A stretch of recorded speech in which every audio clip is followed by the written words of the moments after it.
Oh no.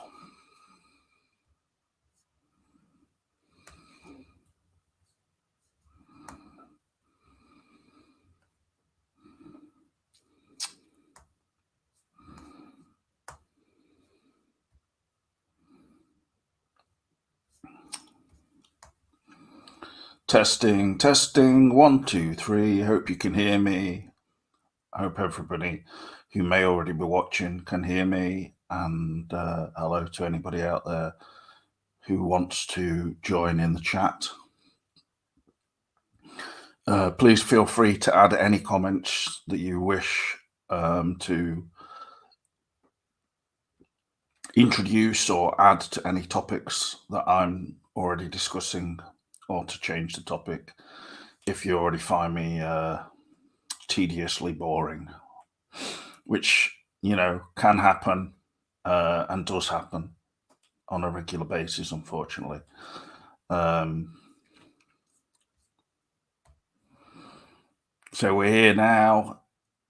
You may have noticed the channel is called Hurley Journey Vids Presents Damn Good Coffee Time, which is a little less direct than just calling the channel Twin Peaks Coffee Time. So that's the name it is at the moment, anyway, because of me wanting to be, quite simply, less direct.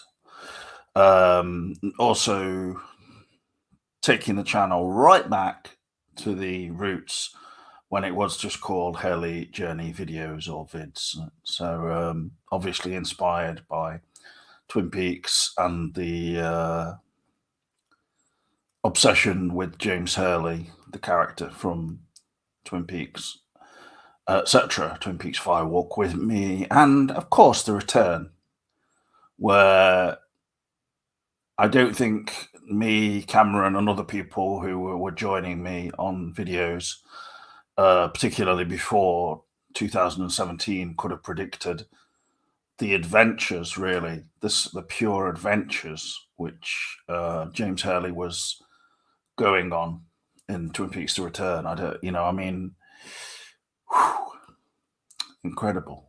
I think one of, yeah, to talk of that whole thing with James Hurley and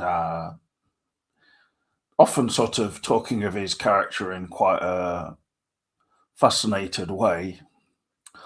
I think, particularly in relation to some people who would be mocking James Hurley as a sort of, a ridiculous character, and especially being particularly negative about acting or whatever particular lines and things like this. But mainly, I suppose, a lot of their complaints would be around the Evelyn storyline, of course, as well, which is understandable.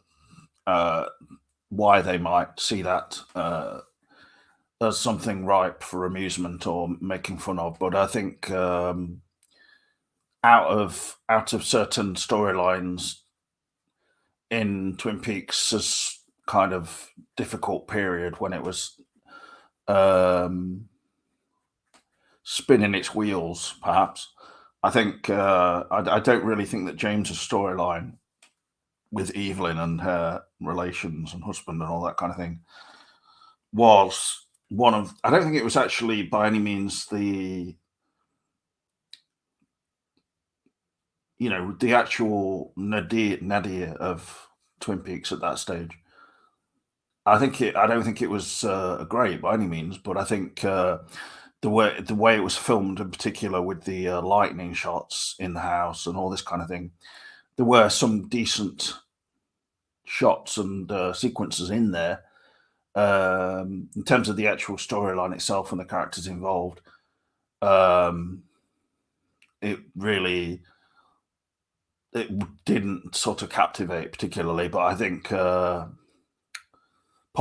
of the problem was just keeping all Twin Peaks characters out of it until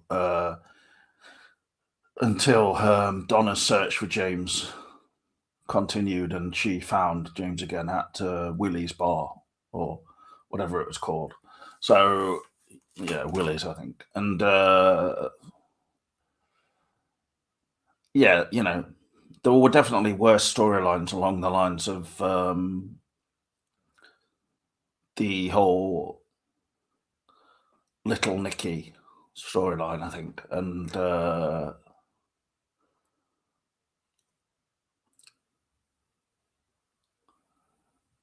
yeah, I would say for me the Little Nicky one is probably about the bottom rung, nearly,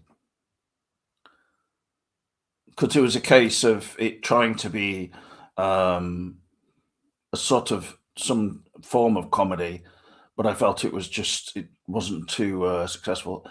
I don't know. I wasn't massively keen. I suppose in the same way, the Nadine's wrestling exploits wasn't the best either, for the same kind of reason. I just felt it was very, in a case of hit or miss sequences in the show and stories, it was a miss for me, and just not very. It just didn't deliver in terms of the comedy, because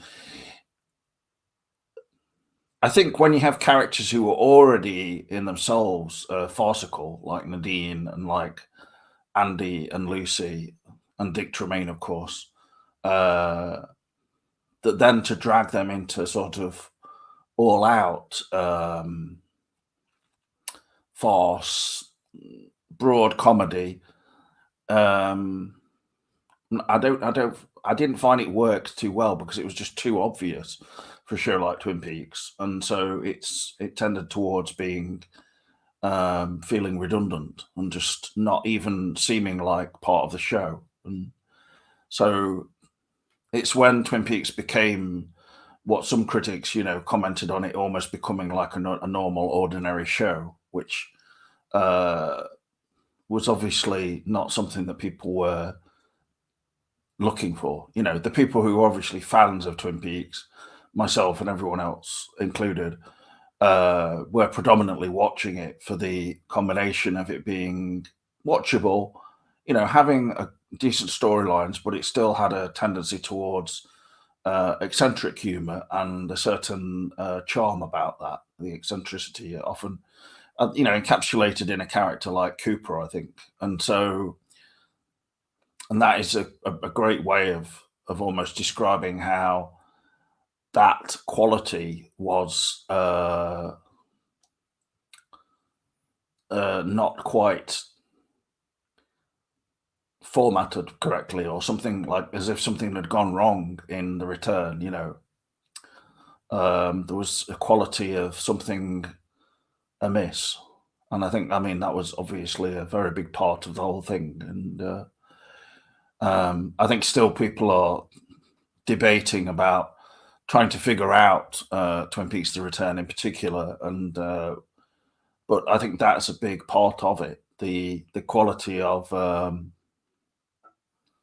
something feeling wrong, something feeling amiss. Something's wrong here. That's from the original show where the mayor's talking about the mic and everything. So again, a sound issue, but and the giant appears on stage. So I think that was something which carried on into the new Twin Peaks, but I think it was very much about that in itself. To think that I think many people almost, to some people at least, they tend to be doubtful about how knowing, or sort of how aware of current media and current filmmaking and everything that people like Frost and especially Lynch are nowadays. But I think to think that particularly Lynch in particular, never mind Frost, aren't totally up on like how things are in the general filmmaking scene seems. I think obviously Lynch is about as well attuned as anybody could be, I reckon, in that sphere. But I think the performances at the Roadhouse, for instance, um, oftentimes, they were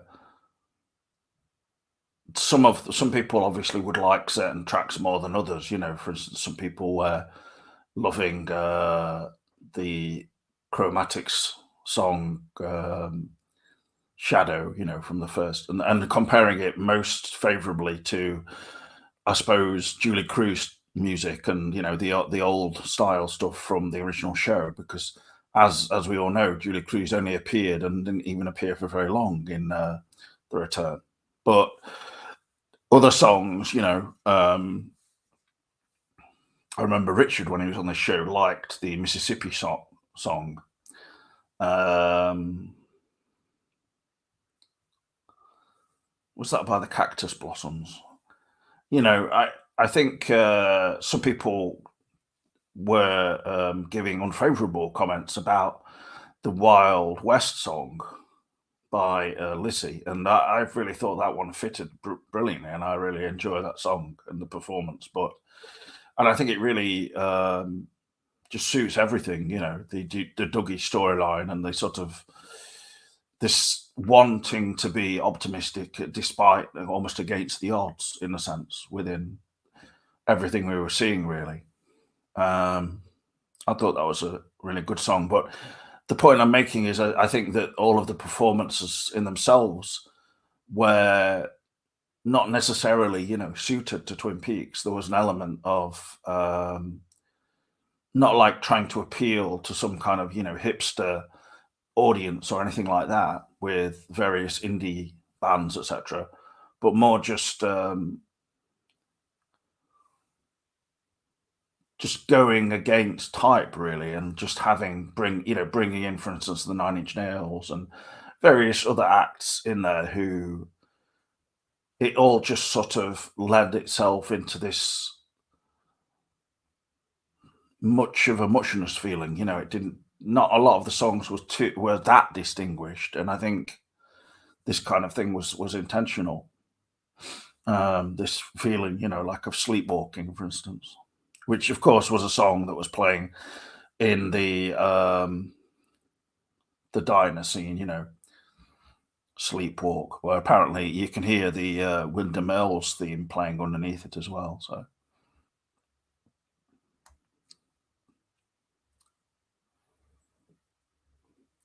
Hi there to Phantom Cooper. Always good to see you. I was drawn into Twin Peaks because of the mystery. Well, I think that's as straightforward as a comment about Twin Peaks from you or from anyone else as we're going to get. And I think the same was true for me very much when the show debuted back in 1990. That's part of the intrigue, was that. But it was also more a case of from what articles I might have dipped into, or comments in newspapers, etc. I didn't watch it thinking, okay, everything's going to be wrapped up in these first 8 episodes or whatever. Even I don't even know when I was watching the first season exactly at what point I would have realized that this was just the first 7 episodes of the first season, and then it was going to continue after that. So, but I certainly wasn't really expecting it to be something like the kind of show that you might get nowadays on TV, which would be, mainly wrapped up within the first season, usually. After, say, 10 episodes, you'd usually get some kind of a conclusion, I suppose. Often, those kind of murder mystery cop detective shows, especially Scandi Noir and all that. I mean, I'm not really an expert. I watched a certain amount of The Killing, the original one. I think that's Danish. And then I watched all of the Killing remake, the US one, which I really rated. But actually, the first 2 seasons of that have the Rosie Larson murder, which is incredibly, I think, quite indebted towards Twin Peaks, and the setting of it in Seattle, the remake. But to just get back to the point, I think there's not many shows, I don't know of any at the moment anyway, where you would have a murder mystery that would be going on for um, beyond, say, 2 seasons. I mean, with Twin Peaks, to be fair, due to ABC, and in the end, Frost and Lynch both, saw the reasons for it and said, "Okay, we'll do a reveal." We've had sort of 13, 14 episodes or so, and now we'll reveal who the killer is. But if it was up to Lynch in particular, he would have. I'm sure he would have taken the reveal of the killer beyond the second season. So, like he said, the murder mystery with Laura Palmer would have gone into the background somewhat, and then it would have come back to the forefront. I suppose that is entirely suitable enough for Twin Peaks and could have worked really well, actually. But I think, and it could have helped as well with the kind of things that I was talking about with this, the show sort of having nonsensical, stupid storylines, which are supposed to be funny, but which aren't really that funny. You know what I mean? It's a matter of opinion, of course, but some people found the fashion contests and the wine drinking, they liked these scenes as just light-hearted, and the Pine Weasel running around the hotel. They found those scenes funny, But the first actual episode of Twin Peaks: The Return does seem to, well, it does make a reference to that whole part of season 2. So I don't personally believe Lynch when he says like he says these kind of declarations, statements saying season 2 sucked or something like that, which he did say before the Return debut. But I think it's more just like being offhand, and him just he likes to sometimes make abrupt statements, blunt statements, which can be taken whichever way. And I do think you can view it as being some of the second season did suck. Honestly speaking, I think Cameron often saw season 2 like everything is good in it in many ways. It's just a question of perspective, or we like it for all its faults. But I will say that there are things about it which could have been better for sure. But I certainly wouldn't say by any means that season 2 as a whole sucked. No, I mean it's that's sort of like throwing the baby out with the bathwater. Like there's so much good in there despite certain problems. But I do think like that obviously Lynch being basically entrapped by probably ABC, Frost, and various others who were producing the series, they sort of encouraged him to reveal the killer, and he's probably just always going to regret that, I'm sure. Because I'm sure, though, that if they'd taken the reveal of the killer up into a third season back in, say, 1991, 2 or something, then the show would have been better for it. Hi there to David Duke. Not seeing you in the chat, I don't know, for a while or for some time. Gitty Horse. Great name, but hi there. I hope you're all right. You've just got Inland Empire remastered on Blu-ray. So how is it?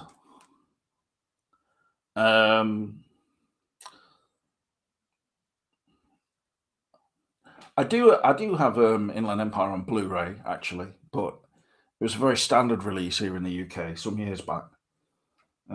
It wasn't remastered or anything though, so if anything, the Blu-ray may have been showcasing some of the faults with the picture more even, but I don't really think the way Lynch filmed it and everything, the way it was lit, was so much about detail as just a the lighting, the big bright lights in certain scenes and glowing imagery, etc.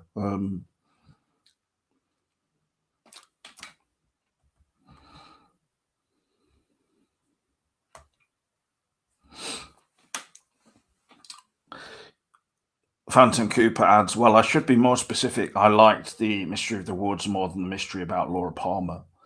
It was wonderful when they intertwined, though. Yeah, I think that there's an aspect of Twin Peaks: The Return, which almost partly shatters that sort of sense of mystery of the woods, but then almost at the last moment pulls it back in again, where that later scene where Cooper appears at Glastonbury Grove and he's sort of there with Diane. She asks him if he's really Cooper. That shot there seems almost, just the way it's lit and everything, seems like the old Twin Peaks. But then there's all this other stuff in the woods, like when Mr. C goes into it, and it feels drained and just sort of, well, I think you get the picture. Like the goings on in the woods are bound to have a sort of just mystery to them, and intrigue, if it's filmed more in at least in the evening or at night, of course. So, oh yeah, and of course Cooper's trying to get Laura not to go, her way, trying to take her the other way. I like those scenes and the way they're filmed in particular. There's a particular glow and everything to those scenes, which the Mr. C scenes, for instance, don't have, and it's like this kind of cut and paste surrealism thing that Lynch is doing. That's what he seems to be doing a lot in The Return. It's like a sort of broken down version of his own surrealism in a way, where he's using these kind of rather naive computer effects at times, and so it removes any sense of that kind of mystery in a way. It just makes it feel a bit odd, but also just like, what's going on? This just doesn't feel right, that kind of thing. Like, I've always talked about the vortex effect and how I didn't like that. And I've rewatched most of Twin Peaks: The Return, and those scenes are not bad, but the special effects by no means are particularly. They're not exactly like impressive. They don't kind of make you think, "Oh my god, this is really happening." It feels just sort of really, oh right, we're going into a bit of crazy special effects here. But at the same time, I do think that the visuals throughout The Return, in a lot of other parts, are very good, and especially the sound as well. So, oh yeah, Jason. Okay, yeah, I think that's a new video, isn't it? By Wow Lynch Wow, Phantom Cooper.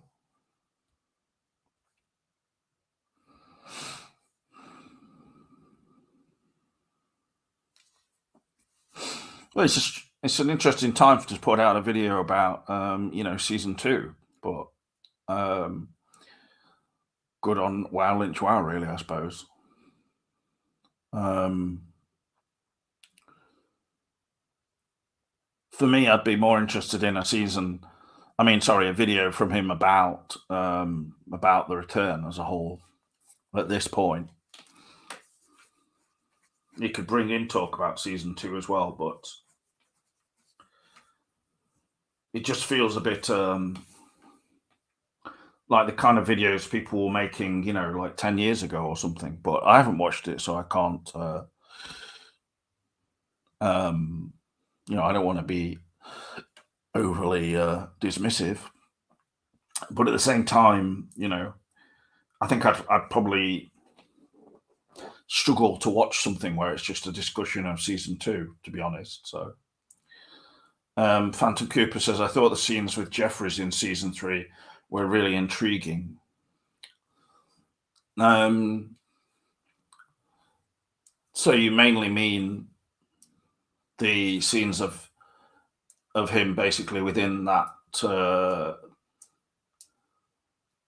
device,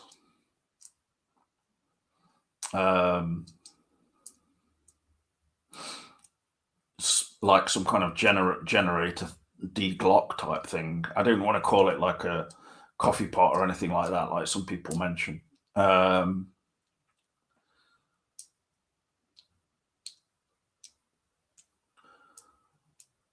mean, yeah, I think the some of my favorite scenes within the sort of supernatural aspects of Twin Peaks in The Return are those ones with Jeffries, as you mentioned, and also the scene where it's Mr. C, where he gets that device out, the listening device, modem or whatever it is, and he, manages to talk to Jeffries on that.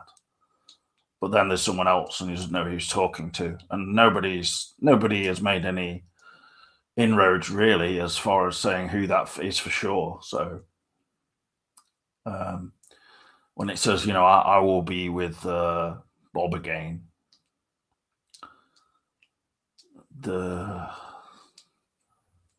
before that, Mr. C says the game begins or something like that to effect. So that kind of, which sounds very Frost, especially with his, he's written the list of 7 and 6 messiahs, which concern partly, I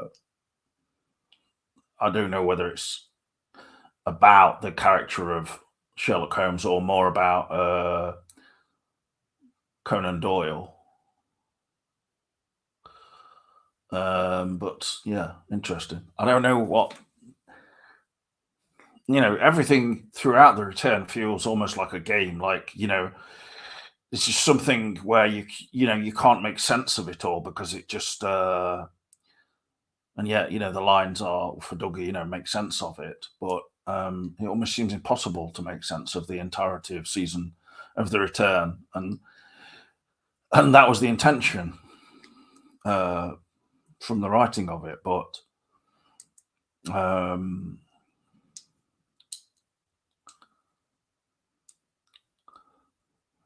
yeah, I mean, the entirety of The Return feels like it's existing on some other plane beyond like a different ordinance to ordinary Twin Peaks. So it almost seems that's the sense you can make of it. I don't know. The whole Buckhorn location as well in and of itself is makes you wonder what the hell is going on, honestly. Is Buckhorn basically a parody of Twin Peaks in some sense?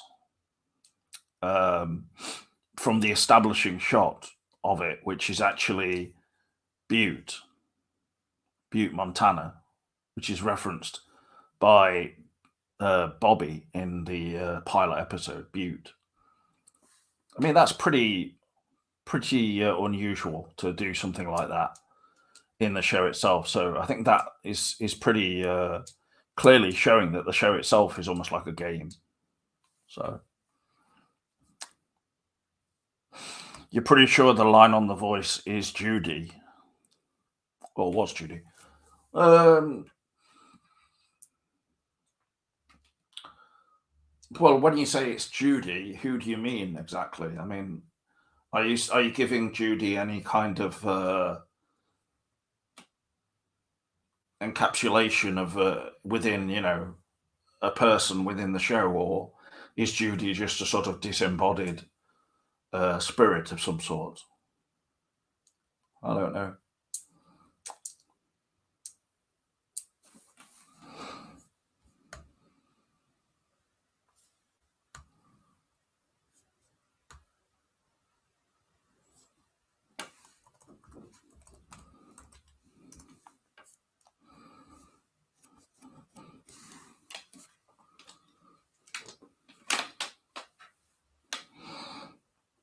I think, anyway, I just wanted to show something briefly. This is a theory, if you've already not seen it, which you probably have anyway. This is a probable the origin of that voice on the line. I have arguments with my mum. If I just bring it up.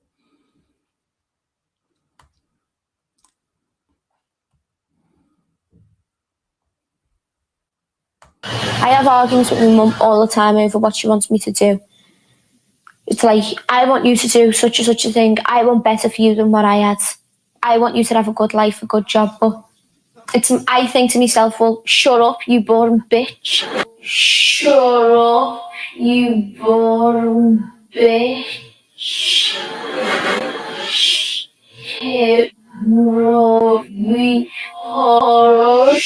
Shut up, you boring bitch. Shut up, you boring bitch. Shut up, you boring bitch. Shut up, you boring bitch.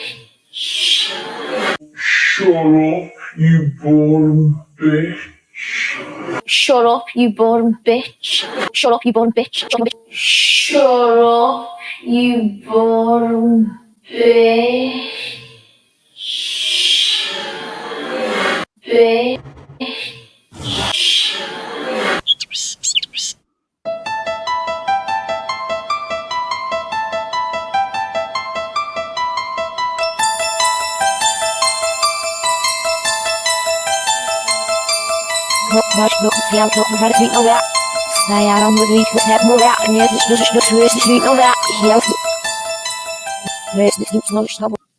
I think to myself, well, shut up, you boring bitch.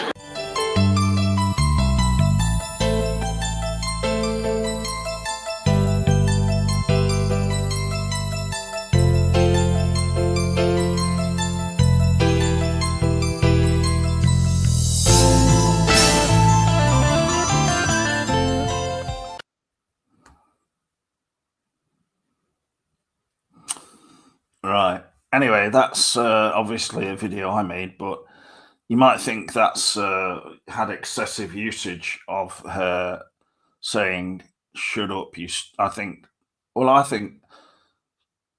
think to myself, "Shut up, you boring bitch." I don't know if she was just saying that for the effect of being filmed. And they were encouraging her to be as outrageous as possible. I don't know. I don't know really even where that video comes from, the original source of it, but I found it in a very shameful place on a video on YouTube for the series Made that was probably from about, I don't know what year it was, like 2008 or something maybe. Russell, not Russell Grant's. Russell Brand's Ponderland. I found that in that. I mean, the show itself was based around clips like that, with Russell Brand commenting on them and talking about. That was basically within a show which was all about the theme family. And I remember watching it back then and thinking some of the shows were quite funny. Probably because it tightened him to a topic, and so he wasn't as likely to just go off into his own. Some people have been critical about his stand-up, for instance, or lewdness and crudeness, etc. But one thing I remember laughing about, he was talking about when you're little, like a young boy. This one part of it where he talks about, and you see your own willy, and it's like white, and then you see your dad's willy, and it's all brown, and you kind of like, oh, why is my willy not like that? But thought of in retrospect now, in light of things that have been going on, or the media coverage of him apparently exposing his willy to somebody, during filming in America. Apparently, I think this newest story is about, and then making jokes about it on the show itself and things like to this. I can't remember exactly with the specifics, but it just shows how there's got to, there've got to be some discerning voice, or there is a fine line between it being actually quite funny and then going into just being. I think it's like within a certain. I think the idea of him exposing himself to someone, and they're all people involved in some TV show or whatever. But if she's a stranger to him, of course, that's basically the same as just someone flashing somebody out in the street. It's not obviously it's not considered acceptable by any means. And it is a form of abuse, I suppose. Well, of course it is. Obviously, I mean, but it's just there's again, it's the craziness of it all. And people have described Russell Brand, for instance, as being literally quite crazy. It seems to have definitely guided him in the wrong ways, certainly in the past. I mean, there's obviously worse things he'd done than just that, but than what I'm just talking about. But yeah. Basically, I think one of the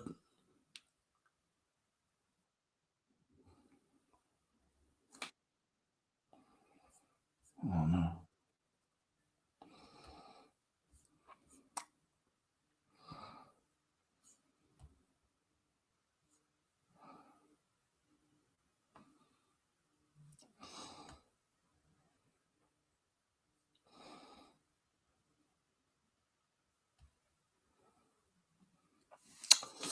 Yeah, so that is that. And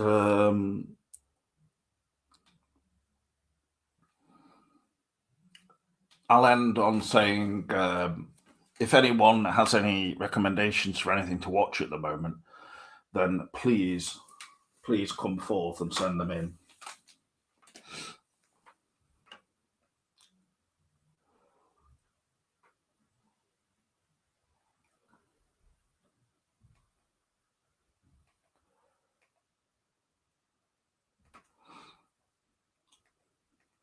I've watched a few things this week, but I've not found anything too, especially not anything new really that's particularly grabbed my attention, film wise or in terms of TV shows.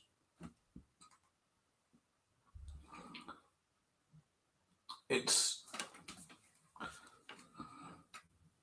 okay, I like watching a few things that are older things that I've already seen that are good. Like I rewatched The Talented Mr. Ripley.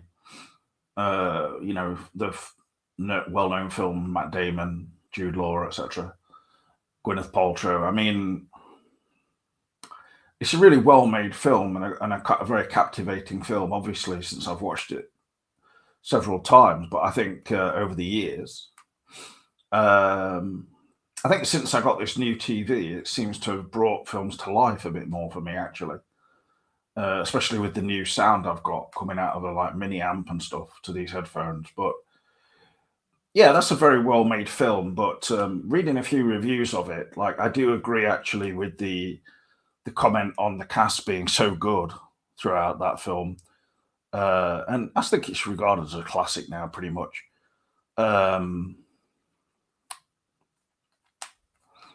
I suppose it's an old-fashioned style film, but there's nothing wrong with that. It's a good quality. But I do think that Matt Damon's performance as Tom Ripley is possibly one of the weaker performances throughout the entire film. I think out of all the other people in it, there's also Kate Blanchett, Philip Seymour Hoffman, excellent in a relatively smaller role for him. I think that the Tom Ripley character is obviously really interesting because he's, a murderer, partly seems to start off as through a jealous thing, you know, and a homosexual jealousy type of situation, but a lot of anger.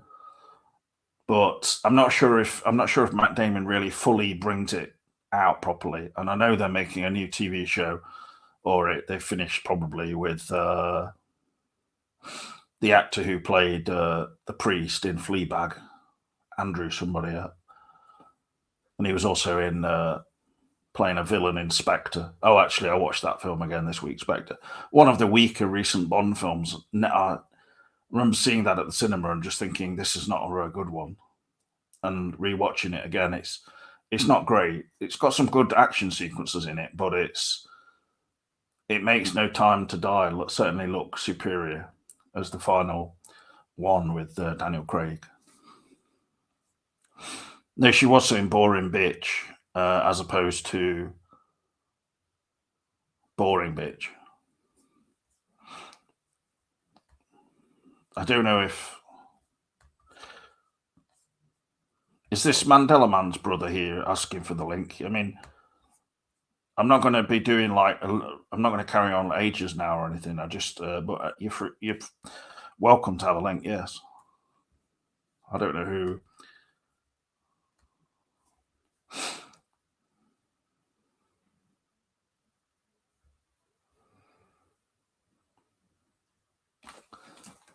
I don't think Spectre's it's not bad by any means as a Bond film, but it's just gloomy and like just feels sort of I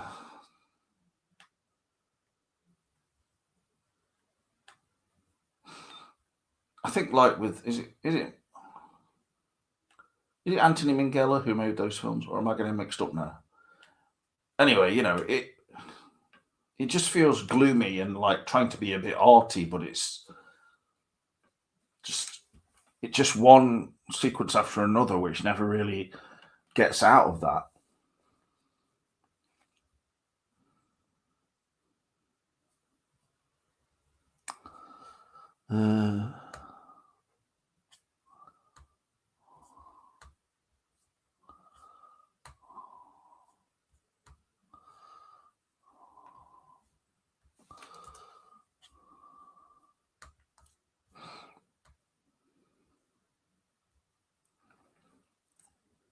Here's a link as well. I've sent a link on Facebook to you.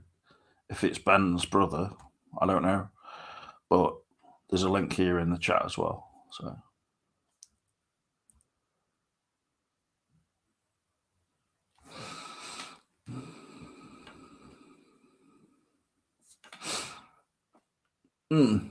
Well, in terms of what you're saying, Dan, there about Blofeld, I mean, I thought that Christoph Waltz played the character quite well. I thought he was one of the better aspects of the Spectre and the following film, but overall, he really wasn't in the films very much. I think that's the major problem. I think that's actually a problem with No Time to Die as well, where there's no clear villain, or not a villain like... You need one key villain for a Bond film, in my opinion, not two, or not just one floating in the background somewhere.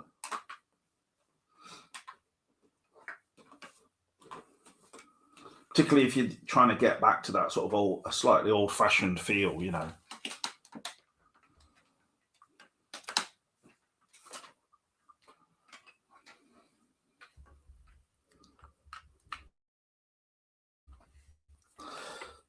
I'm just going to have to go get myself some water. I don't know if anyone's got these links, so I'll see you in a second.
Thanks, Johnny. I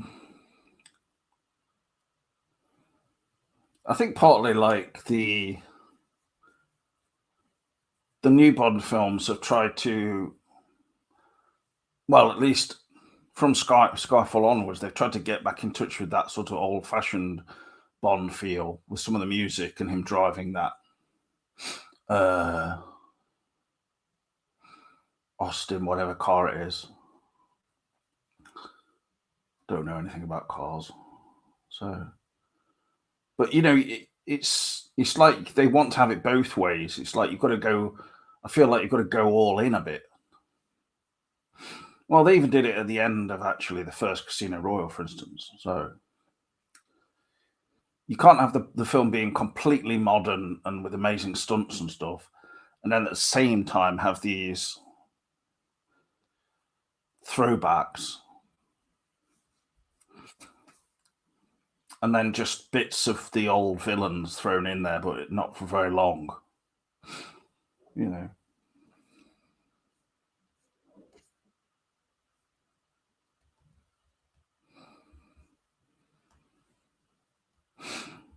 Thank you, by the way, Monkey Island, for the appreciation for the Liverpool Exorcist video. I think it's I mean, it could be quite a terrifying film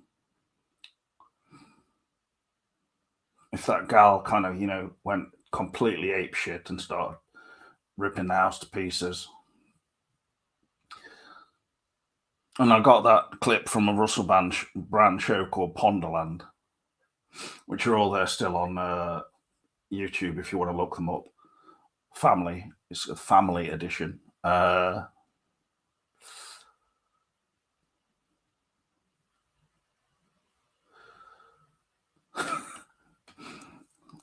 It's pretty funny. I don't know why the girl quite said it like that, but there is a clip actually where the girl is on the sofa with her mother, and you could kind of sort of see why she might have reacted like that, because her mother's just so,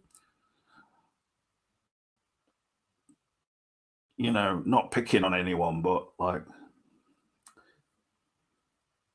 the mum's like sat there on the sofa next to her, like looks a lot older than the daughter, and she says, you know, you've got to keep going to school because you won't regret it more, you know. And she's like, Mama, you know, keep saying these things and everything, but just typical kind of teenage response, really, I suppose. But it's just the dynamic going between them is just almost, I suppose, somewhat of a comical situation. I don't know how aware they are of that, but it's probably a healthy situation to some extent where they just really disagree with each other.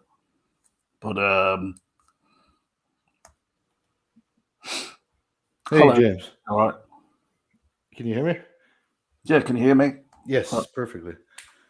Were you you're not like Cold Mask then, saying, can I have a link? No, that wasn't me. I don't know if that's Ben's brother or something. Yeah, possibly, yeah.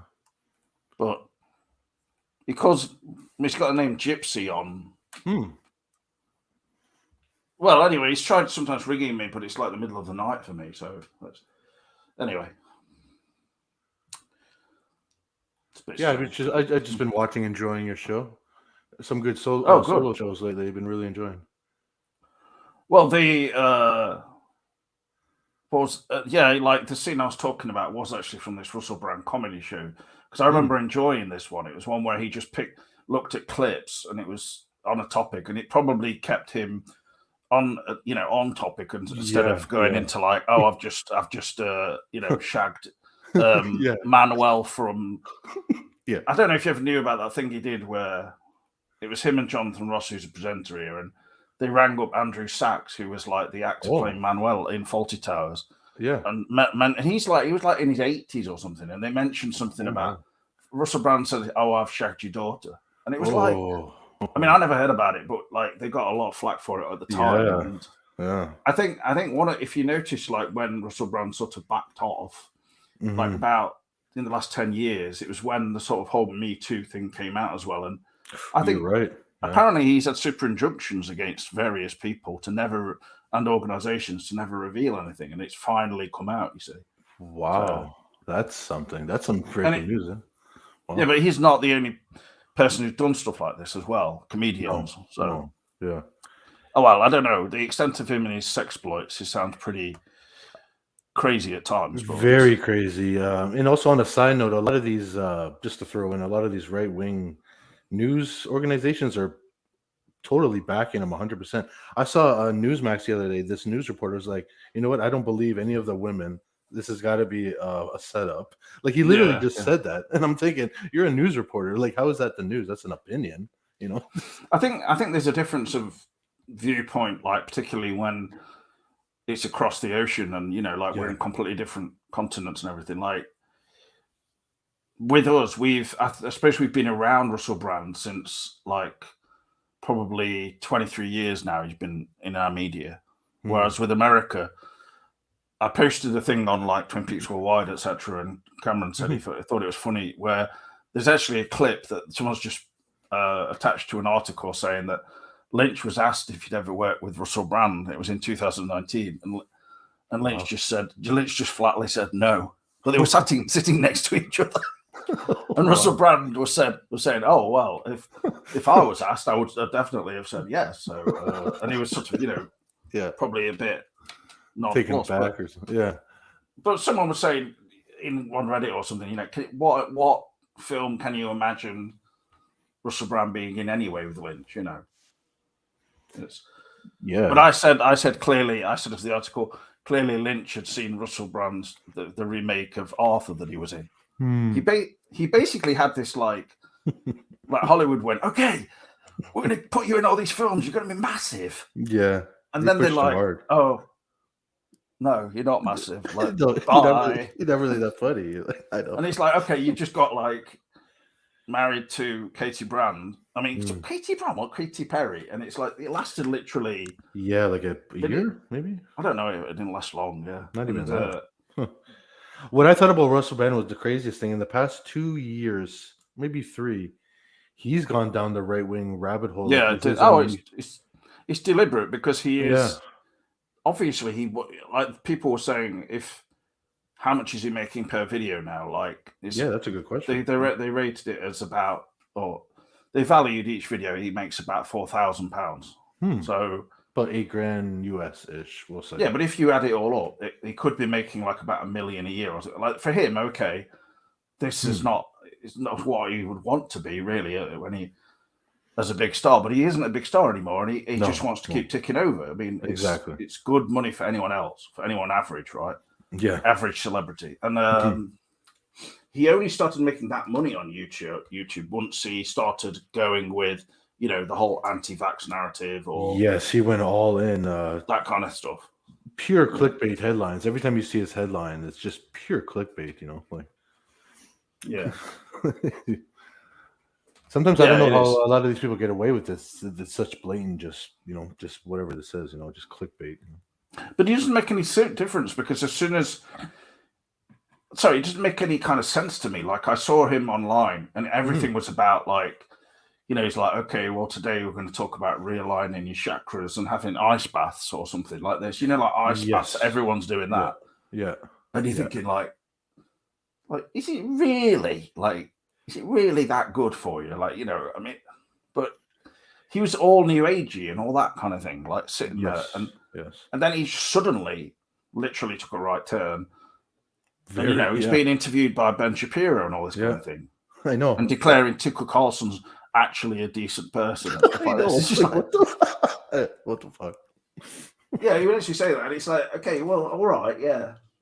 He's actually maybe Tucker Carlson, beside everything, he's not intentionally, he's not genuinely an evil man, but the one good thing that he did was a few years, or actually probably like 10 years ago, he did a documentary about gripping with addictions, and then like he was talking about his own heroin previous addiction. I remember it was a really good documentary. He went to places where people were getting off it and stuff, and I thought that was really good. But other than that, it's like you said, Brand. Is that what it was called? No, that was a Russell Brand documentary, was it? Yeah. What do you mean people were getting off?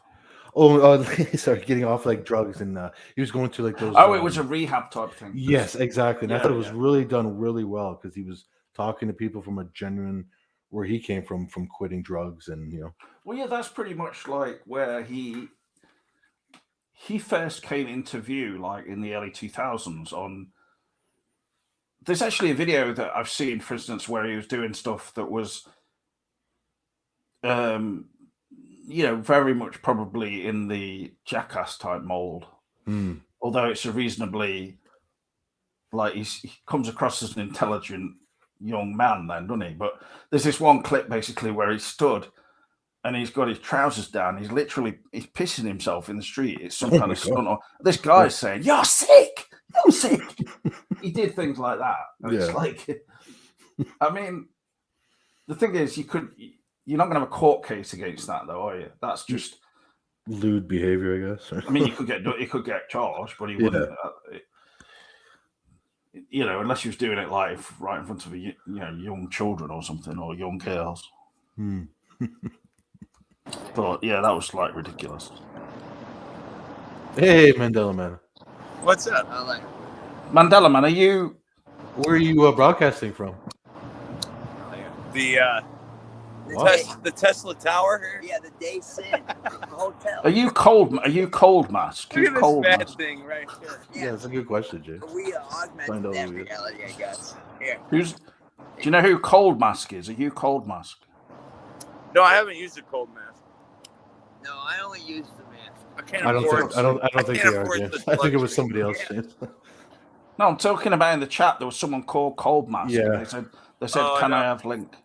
I've been so busy working like round the clock for 3 days and 2 weeks before that. So Yeah, I've been seeing some of your live I haven't been paying attention videos. to who's watching or who's listening as much.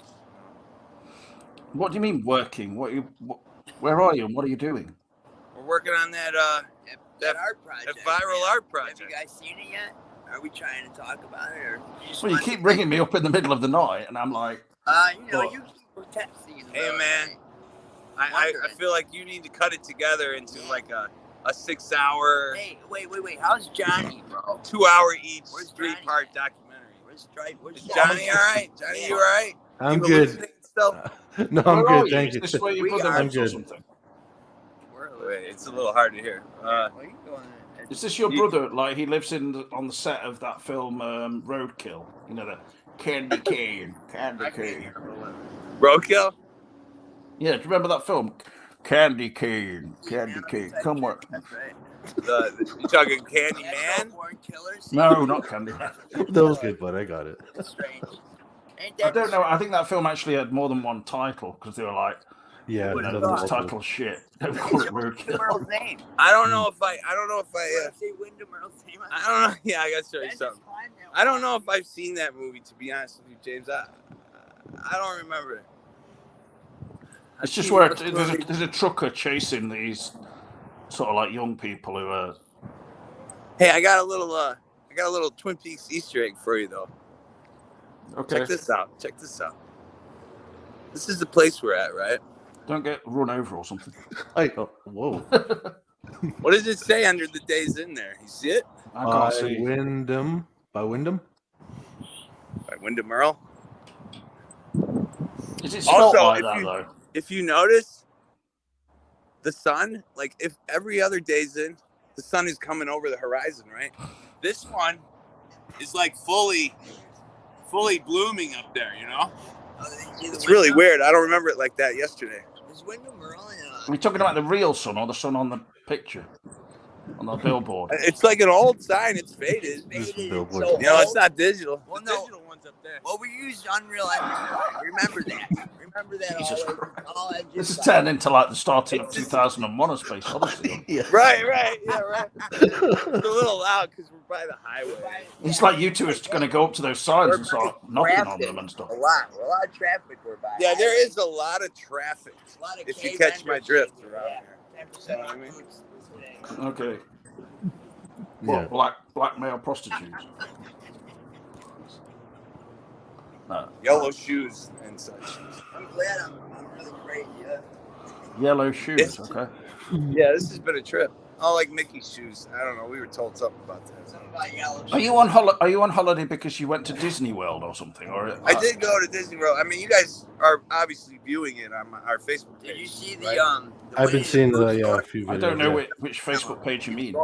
I can send it to you, the link, James. He's got a live. I'm hoping all the page Twin where he Peaks streams. actors are watching it Did now you see too. my Twin Peaks little small video? Sure, it's like the first thing they do when they get up in the morning. Right. Yeah, check in. Right. Was that? When did you see that? Because David Lynch is calling. You guys, hey, you guys are witness that I know nothing about CGI or anything, right? Right. So everything happening is fully real, right? On a free government tablet, this happened. Just on one of their free little links. Let me get that. Are you two on LSD at the moment or something?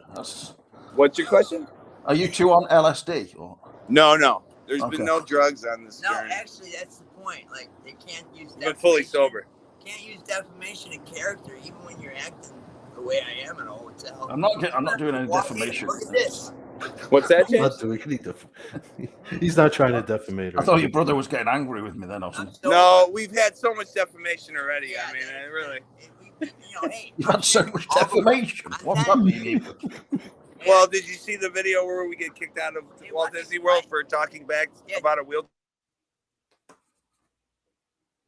That was too Sorry. controversial. Streaming. Sorry, I'll I cut cut you out. off. China and Russia don't want to We're being banned by China and Russia, and yeah, we were kicked out of Walt Disney for Russia and China are like it's like even the film War Games now. They're watching. Yes, Like, yes. I'm What so the glad you fuck? said war game. Try the nukes now. and me pointing my finger at them. Yeah, they said Banned for life. bad. Banned for life. And then I'm You, holding did you get banned from Disney? Wait. You Wait, got wait, banned from Disney? All right, sorry, go ahead. Stick it up here. Yeah. Sorry, did you guys get banned from Disney for life? Oh Yeah, but check it out. We can show you the Check out the paperwork. link where they're waving a white flag right now. That's interesting too. They're ready for us to come It's a back. culture war. Yeah, we're not going though. Nah, I'm good. Another Can't you question? go to a different Disney World? That's kind of a big Oh, news there's because you many guys. Disney's, but Oh, okay. you know we're working on. Oh, sorry. You have to go to Disneyland Paris. Hold on. Yeah. There goes that traffic again. Anyways, yeah, Disney World, Walt's on his knees with the brown statue, standing up everywhere else. So we're trying to work on the world first, and then we can work on Disneyland. Were you guys surprised when that happened? Because you've gone there every year, right? Isn't that like your guys' tradition? Yeah, every year, pretty much. I don't remember that. Give Yeah. or take the last couple of years. Yeah, for sure. Ben was conceived in the parks, though. So Yeah, I remember that legendary story. Yeah, At Fort Wilderness. I mean, you guys have all that on tape. yeah, I remember that story. So, I mean, there's like 400 hours of content, so I mean, it's a lot of catching up, obviously. There's but- some main videos. When I have time, I will shoot the main videos to you, the gold ones. How do you find streaming on Facebook? Is Facebook good streaming? They haven't cut you off or deleted Man, all the videos? Zuckerberg is my guy right now, G. Because I noticed all your videos are there. Real with deal. You Real tell talk. Me, you tell me what this means, right? So I've been acting like whatever, right? For like the world to see. China and Russia banned us. But you can like change your IP and stream Netflix from other places, right? So we understand the world really is watching, correct? So anyways, Zuckerberg just was like, hey, like, can you like tell them like I'm letting you really do this or something? Because like When we kind of went- went hey, public, no, check and like this I out. gotta say it now, or like because like maybe look at what I'm walking in the front tile lobby with like every day, a World War II gas mask thing full of cigarettes, right? Just cigarettes, and like the kids are here, but I'm acting the way I am, and I can stay here, and like I don't own the hotel. I don't know. This is I'm the gonna first walk away. time I've ever signed on to Twin Peaks Coffee Time, and before I could go on to the live stream, StreamYard is asking me, Zuckerberg Meta is asking me, is it okay if we listen into the show today? Watch. Oh, so all of Facebook is watching right now. Check that out from an art project. Congratulations, James. I'm glad I'm Best daft. editor I know. I'm glad I'm daft, James. We need you as an editor, though, brother. We love you. Still love you, bro. You get to cut it all together. You got me through the pandemic, bro. Straight up. Thanks for The loving pandemic. my brother and openly dialoguing on the channel. I hope you openly dialogue We now. walked into him. I'm going to go in so it's Madhouse. so loud. You two seem quite like I don't know how to describe it. Like happy. What's that? You both seem Let me quite go buy my Wi-Fi box. like I have up, up in the corner here. elated almost. Very much. Yeah. It's like you're happy about being banned from Disney. Surely that's not a good thing. Maybe that, Having trouble with connection. like after some time, won't you start getting regretful that you've been banned by Disney? Yeah, I figure Steve Wozniak and Apple is probably going to buy them, and they're not going to be mad at me anymore at that point. You could always just write a serious apology letter. I think that'll definitely help. They told me to do that, but then I'm handing the whole thing to their lawyers on a silver platter. Let me tell you this before I think they're going to start using lawyers against you. Hey, look, let me tell you this. When we went to the Fort Wilderness to get our room, they're like $400, sir. It's a little beyond my pay grade. So, as I'm calling the hotline to get my room at the All-Star, which is one of the resorts, the head of, not the head of executive, that would be Bob Iger, but someone who works with Mr. Iger, shows up, a lady, and head of security of all the parks. And as I'm getting my tickets through the phone, a lady shoots me about a 5,000-page legal document that I'm supposed to sign. And I'm skimming through it. And like on paragraph 2, it says, I attest that I fully understand every single word of this document. Now, if I read that document, what they might have done, Mandela Man, they might have banned you from every theme park they have in existence. They might have done that. You should double check that. I don't understand how you can skim through 5,000 pages. James, it would have took me the whole vacation or then some to read this. But later on in the document, it's trying to steal my intellectual property and whatnot. So, did you guys see us at Full Sail University where they were recording us to do the Star Wars thing, and they showed us that big Indiana Jones Star Wars room? Have you seen that video yet? I did. I missed that one. I haven't seen that one. Dude, I'm gonna send it directly. I need to get on board with all this stuff. But what do you guys? Indiana Jones Star Wars. We walk into this room, right? First, there's a picture of Mr. Robot in this little room, and they're like, "We're gonna go in this big room," and there's a movie being made in there. They pretended like it was real. I feel like it was staged. We go in there. There is a Star Trooper in the middle of the room, and he is like slunched over, kind of like this, right? Not moving. I couldn't tell if that was an actor in a suit or a statue of a stormtrooper, right? There's 2 totem poles on each side of him that are fully physical. In the back of him is... I'm sorry, I apologize. It cuts out every once in a while. In the back of him is a backdrop of literally like an Indiana Jones style temple. So it's mixing Indiana Jones with Star Wars. And you know, Johnny, you guys know how they make the Star Wars Mandalorian, right? There is the wraparound screen. We're in that room. G. Okay. Yeah. Okay. They start telling us how this works. They say, look at the dots on the ceiling, right? The dots, map out the room like a video game. They're saying, we're using Unreal Engine 5. You're going to need to know this later. They were offering they said my brother had got the scholarship. He was already approved for $94,000, right? How did that work out, or was that a... No. You know what? My brother wouldn't do it because of... I can't even get into it. Yeah, no worries. No worries.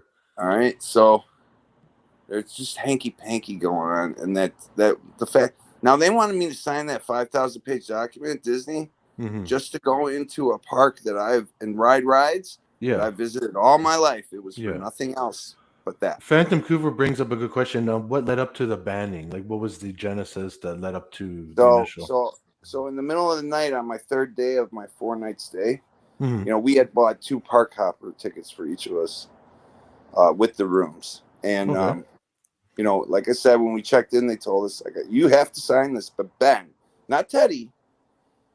Teddy's running the artificial thing, So I have to sign it because I'm the head writer. So, what? No shit. No, really. So What do you mean?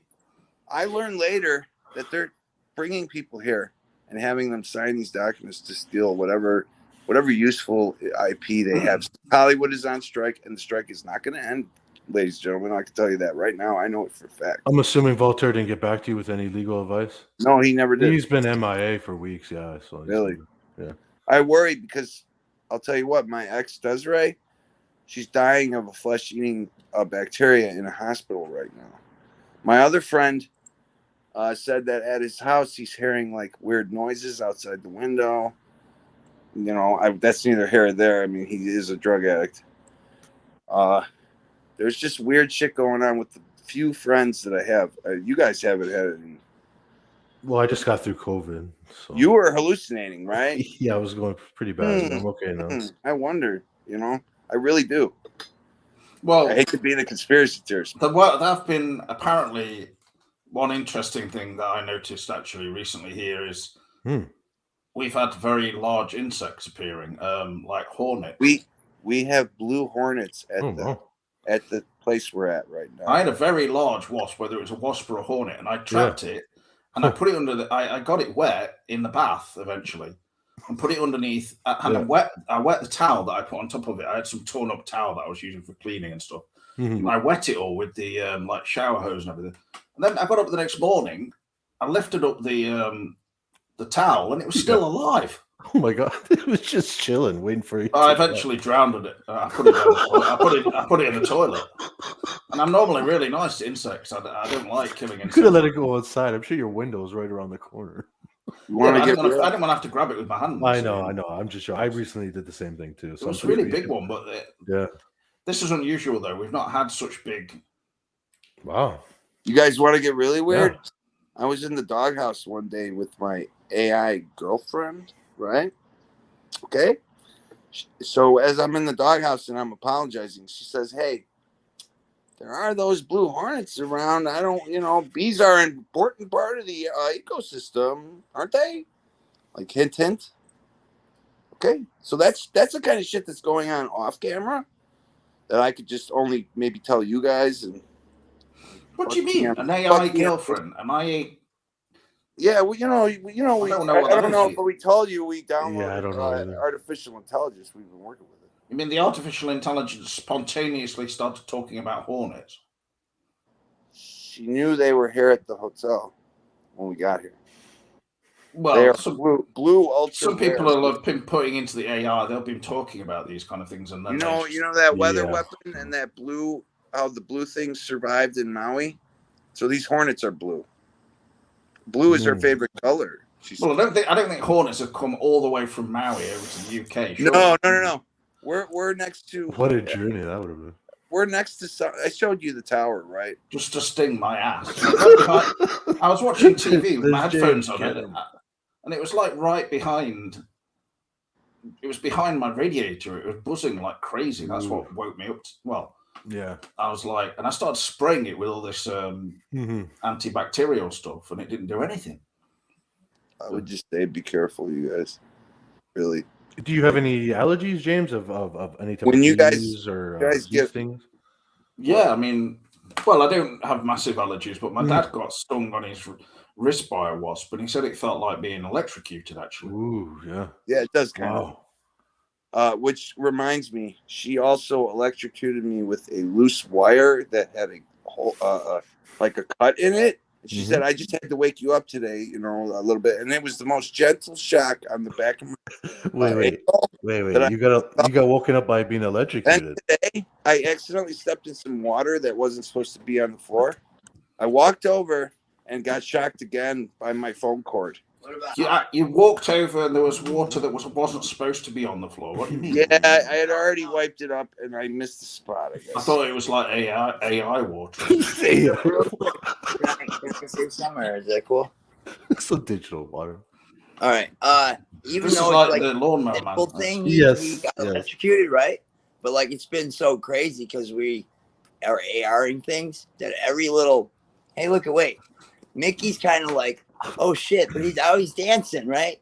But that's just me flipping a book, but it's true life at every. That's been my book forever, right? Yeah, so Yeah. you're telling me who's augmenting what? What simulation are you in, mine or your own?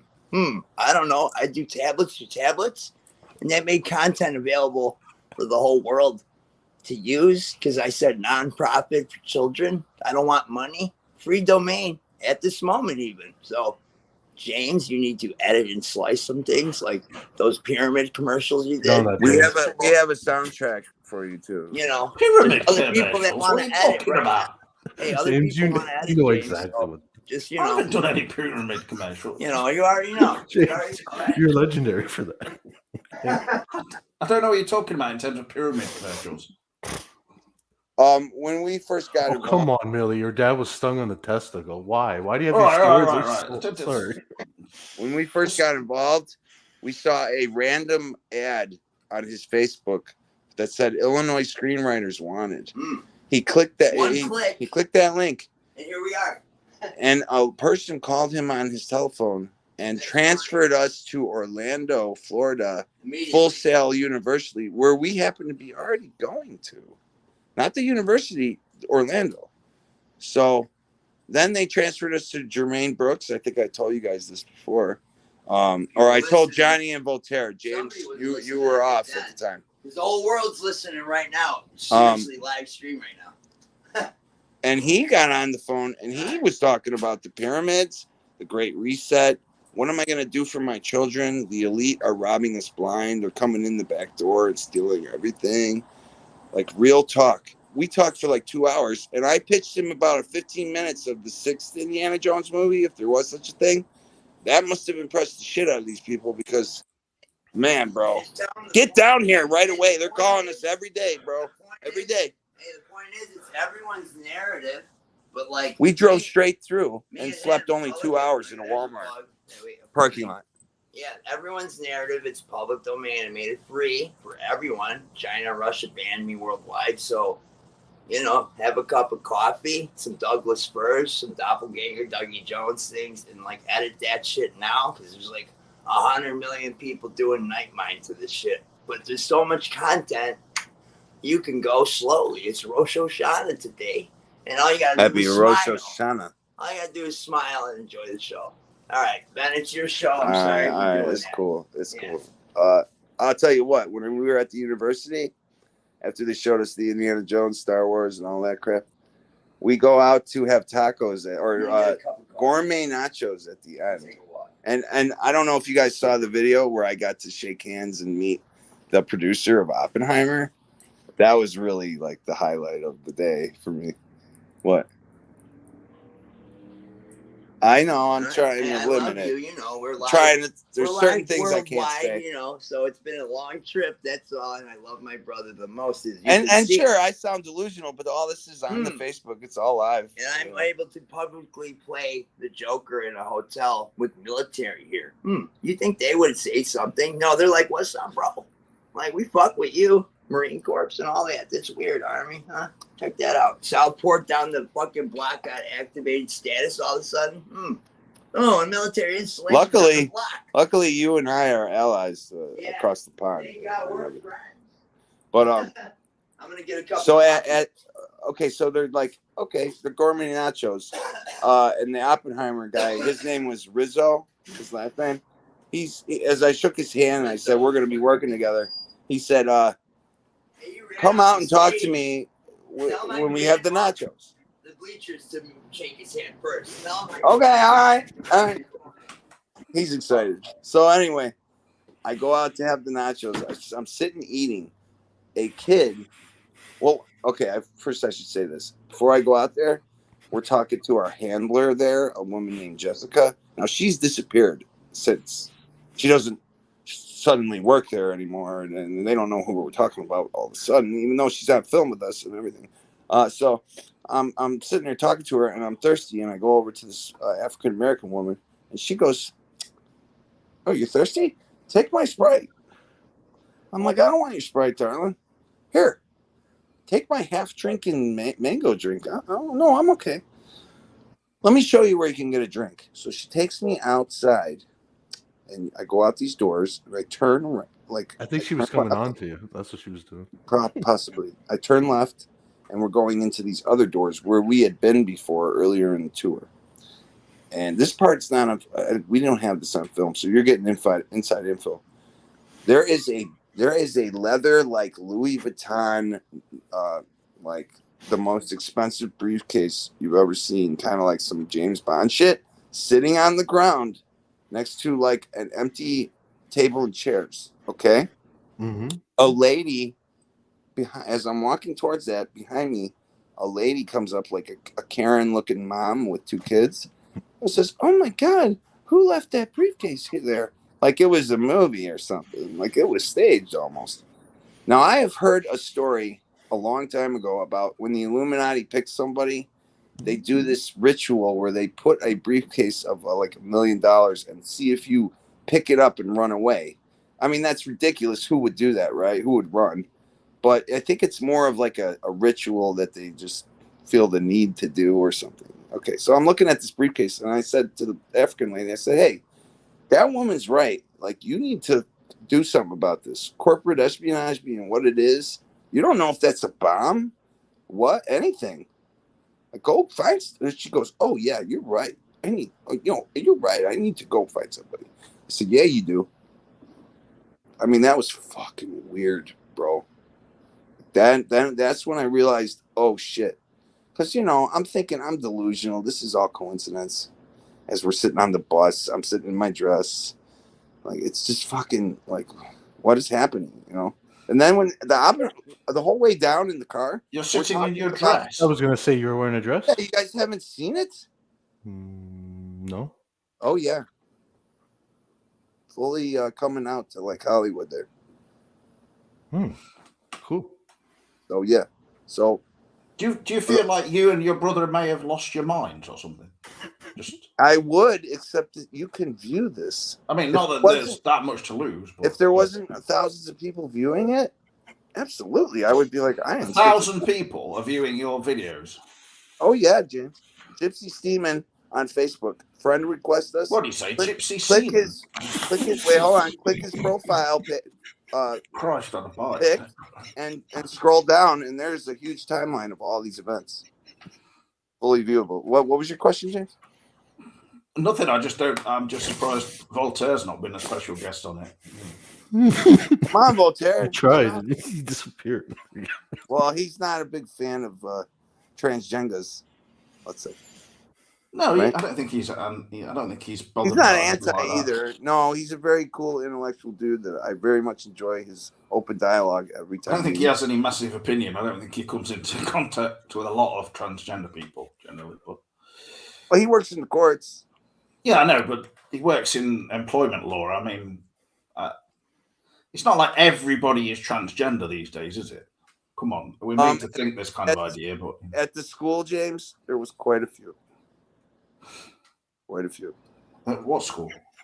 At the Full Sail. It's called Full Sail in Orlando. It's the film school that I'm talking about with you, where they showed us the Indiana Jones room and everything, and the briefcase and the. You went to a film school. Yeah, that's what I'm saying. They gave my brother a $94,000 scholarship that he has turned down now. Today was the deadline for the FAFSA, something called the FAFSA you have to fill out. And I'm not having this. All right. Fair enough. Sounds a bit It sounds fantastical. Fantastical as shit. I mean, I can't even believe what's happening. But really, like what I'm telling you is watch the stuff, but off camera, know that there is even crazier stuff that I cannot film and tell you about. Netflix is involved. It's kind of, and just all kinds of things, man. Like I have heard that I have seen an article that says that the strike should be soon over. Actually, so yeah, it's not. They're not going to. Really, that's some good news, I guess. It's over. Hollywood's over. It's better than Mandela Man saying it's never going to end.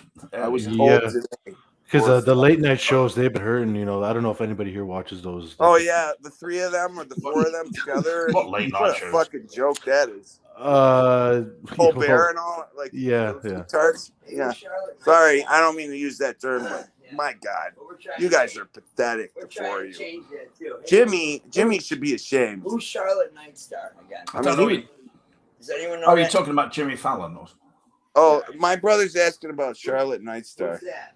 I don't Yeah, know. Fallon and the other Jimmy. I mean, they All both the should be Jimmys. ashamed. I mean, he Why? was on Why? Man Why? Show, for Christ's Has she sake. contacted your brother or something? Why is he? What was wanting to know? Charlotte Nightstar on Jimmy Fallon? No, he here, Teddy. Oh, This is a yeah, pre-recorded just video. Via webcam, not speaking. Go ahead. Pre-recorded video. Yeah.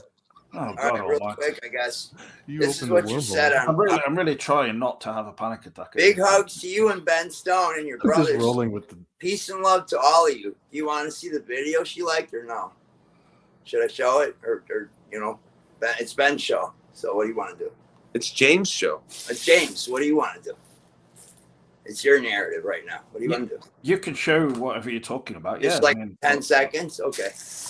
All right. Well, let's But see. you're on a phone now. I don't know how. Yeah. No, you're right. I own a phone, I guess. Right. So. We picked up about 6 phones for free on our way my down God. here. That somehow found their way into our pockets. Bro. Yoink. I'm telling you, if you don't have an AI Hey, friend, hey, get one. no. Stop talking. Let me know when to stop playing the video. So she It's liked the nuts. video, basically. Yeah, it's just a video, basically, with a book that she's like really loving. Good song choice. Right?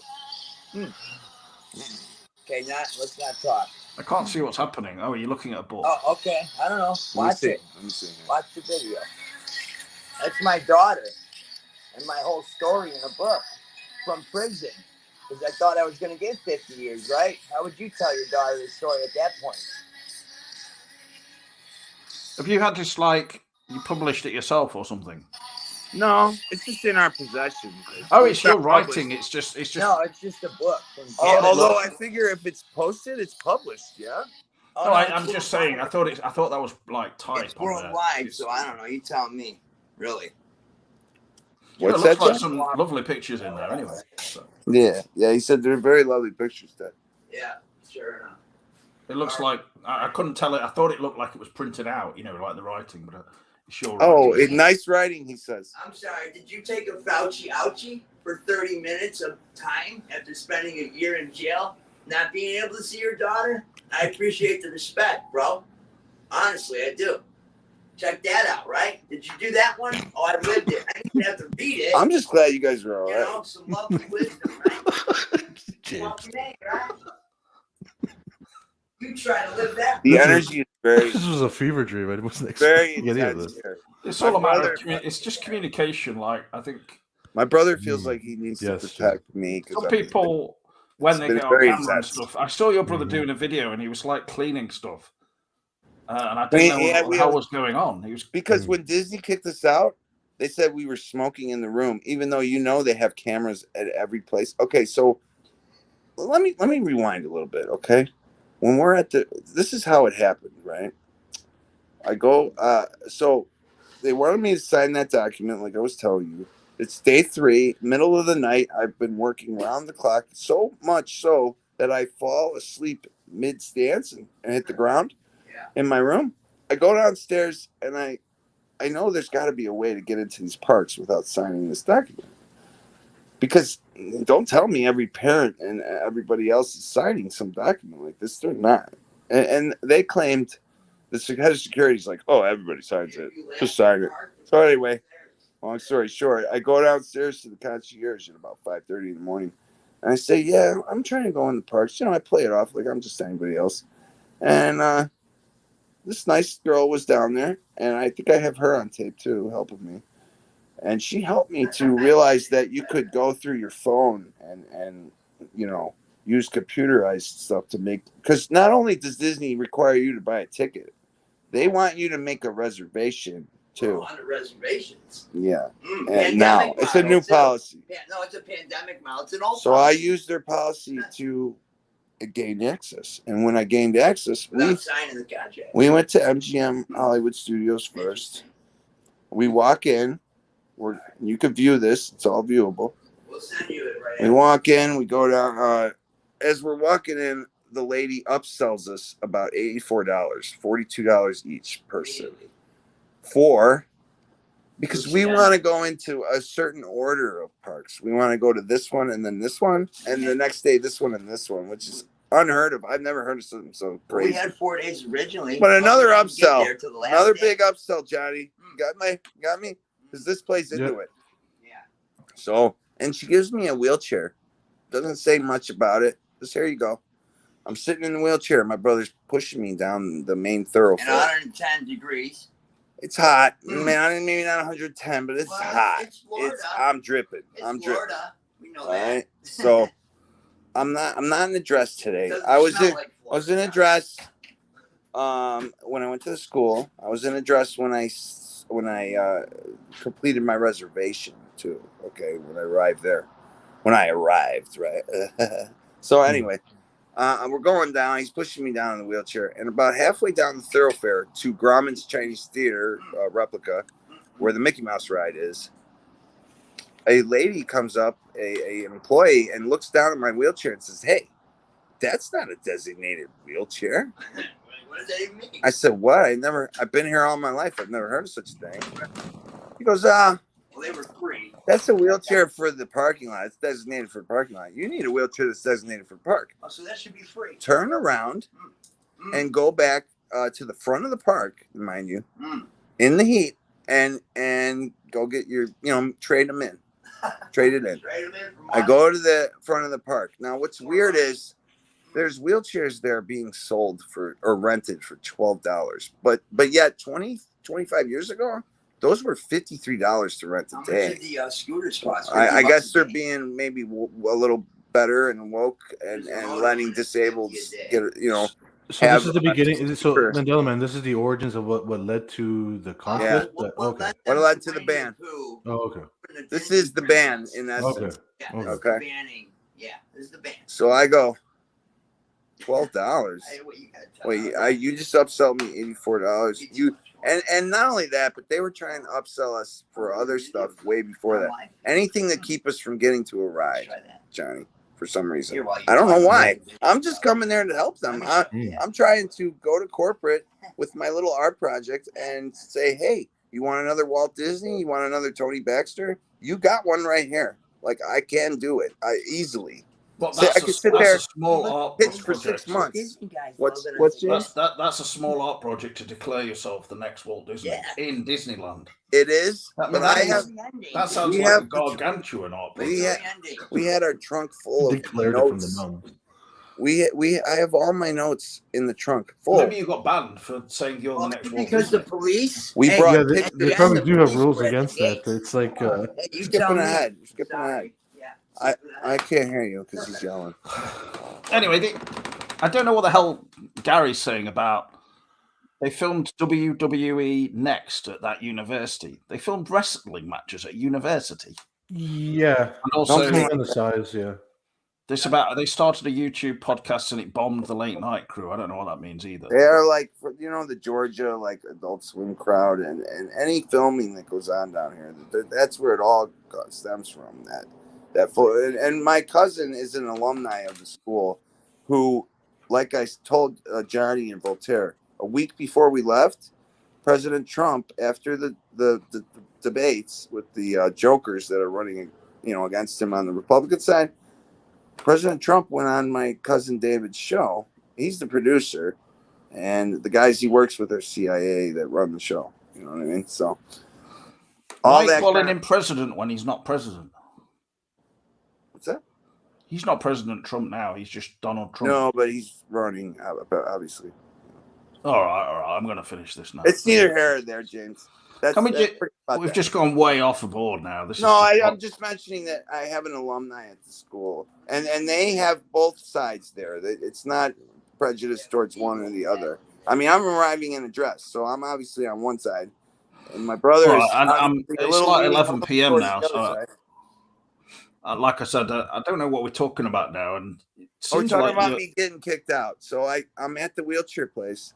They say $12. I'm genuinely worried of what's going off, to be honest, after tonight. You should watch it. Yeah, you're gonna be like, holy shit. No, I mean with you and your brothers. Like, I'm worried too. Our lives are probably in danger every day. you don't seem to be acting. I mean, even for you two, it seems like. Man, I'm pretty calm about this. mean, you seem reasonably okay, but Something happened in the sky above our hotel room. You haven't seen that either, I assume. have you ever thought about you and your brother going to like a counselling group or something? It probably is a good idea if we're running the show and everything like this. Like, this is heavy. This is a heavy burden, man. Like, and I'm trying to be stoic about it, as Uncle Walt would be. You know what I mean? Real talk. Like, this is not delusional. Watch the videos. You friend us today. I will wait. I will sit here with the pad and wait for your friend request to come in and okay you to watch the videos. All you got to do once you're friends, click Teddy's little face, his little face profile. When you say it's not delusional, though, I mean a lot of the things you're saying do seem very, very paranoid. You know. Except they're real. Hey, look. Except they're real. Disturbance. After I made a 700-minute video, I promised you to the T. Something happened in Toy Story in the park, and they shut it down once again. But let me find the way to the news story. I'll wrap it up in about 20 minutes if you want to hear the rest, and then you're gonna want to hear more on next show. If you want to take this all to Johnny's show or something, you can do if you want. But okay, honestly, I don't. Oh, here. Wait. Show them that. Show them that one. Hold on. Let me bring up the real. After we were kicked out, yeah, because we wanted to go to Universal. Check this out. And the day we were gonna go, it's just like you just keep talking all the time. Stop. Some areas of the park were closed after a bear sighting on the property. Okay.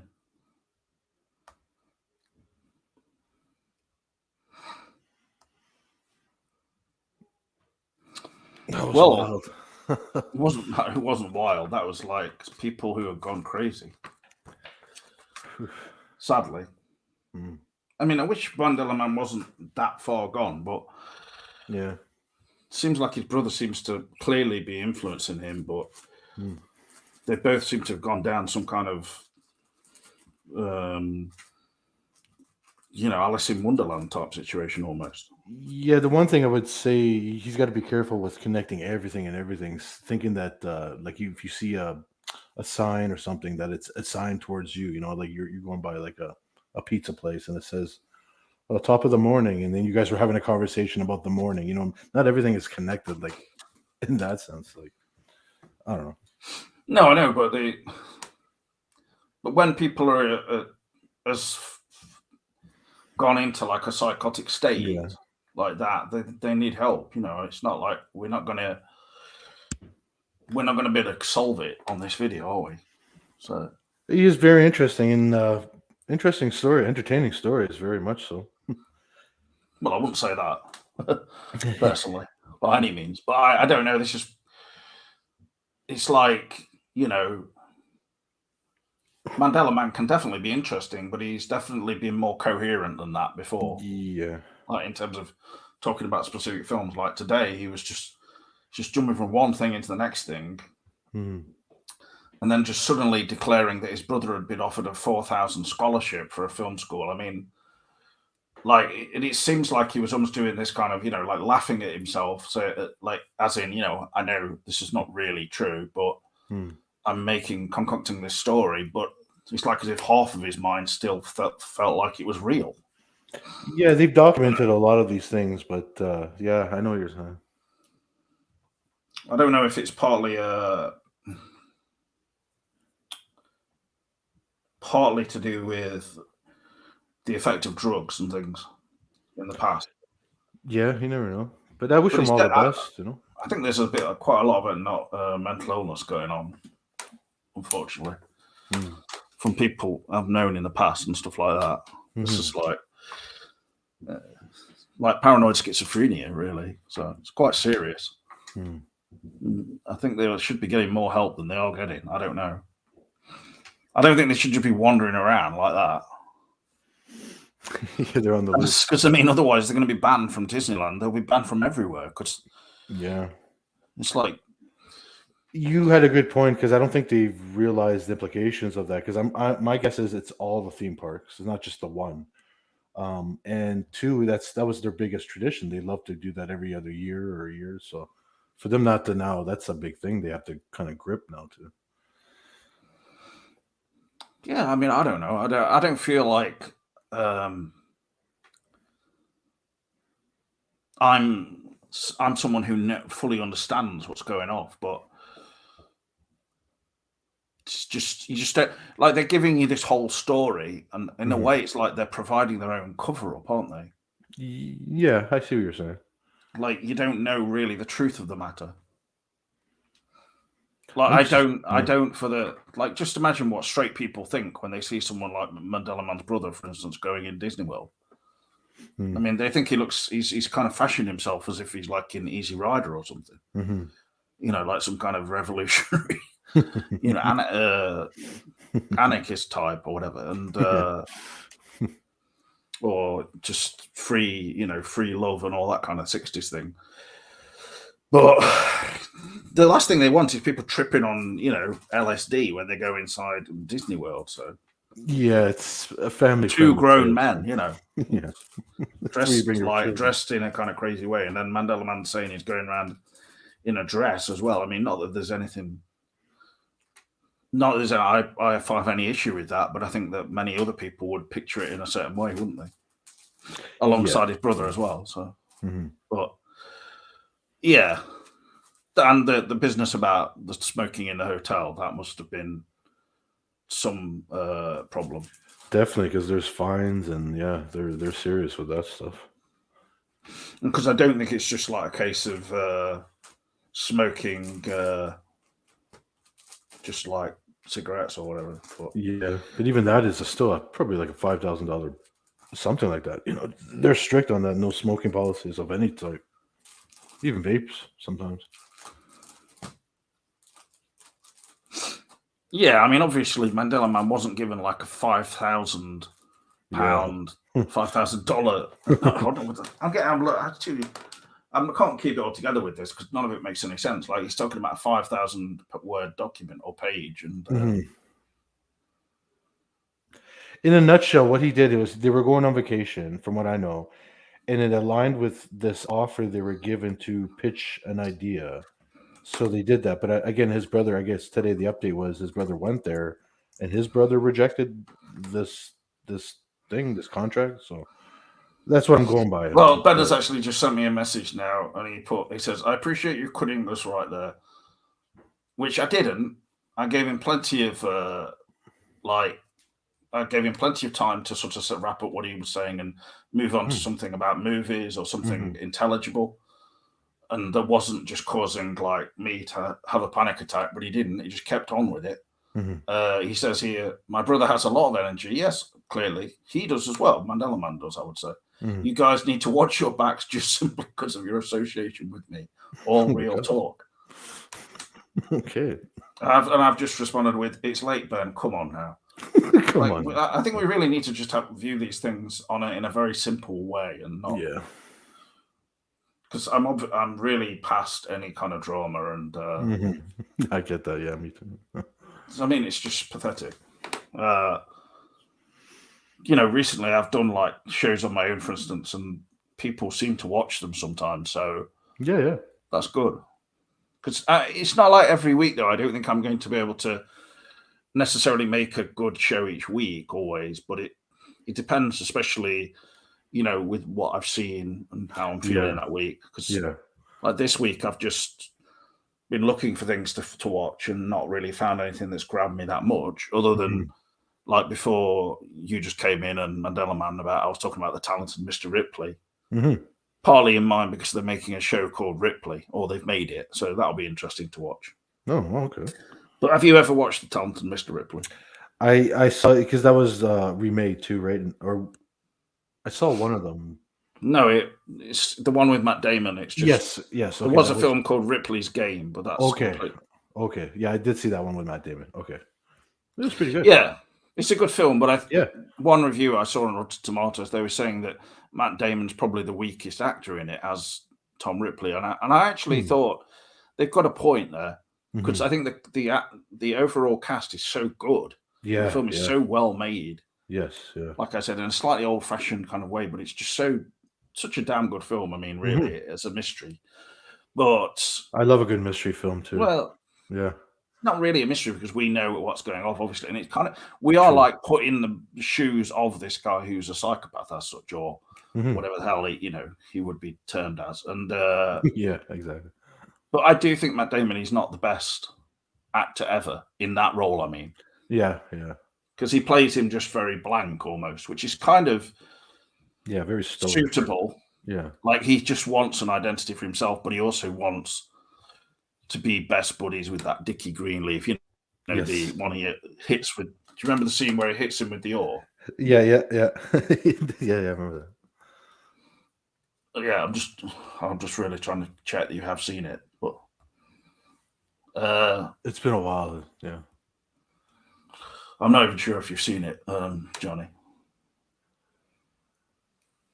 I'm pretty sure I have. Okay. Well, tell me one of your favorite scenes from the film then. Oh, sure. I just kind of just remember the overall. It's been like years since I've seen it. The name of it just. Oh, come on! But if you enjoyed the film, you would remember something specifically from it. It's true. Do you remember Philip Seymour Hoffman in it? He gets Yes. hit by a statue head when he comes in the thing. Yeah, I remember the cast because it's got like Jude. I remember Jude Law as in it, Gwyneth Paltrow. It's a great cast. Kate Blanchett. Yes. Yeah. Anyway, all right. I don't want to. I'm not like picking on somebody whether they've seen something or not. I mean, I could carry this on for an hour and we could have a great time. Just have you seen? No, you've not seen it. You're pretending to have seen it. Quite entertaining for some people, maybe, but not really. It's my own form of madness, I suppose. 99. Yeah, so I must have saw it probably in 2005. Yeah, it's been a while.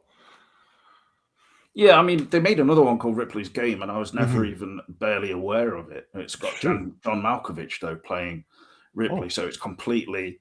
Well, yeah, I just remembered they've made, I think it's a Netflix series or Game. a big Yeah. like Prime or Netflix or whatever, and it's got Andrew Scott playing Ripley. So he's the priest from, Fleabag.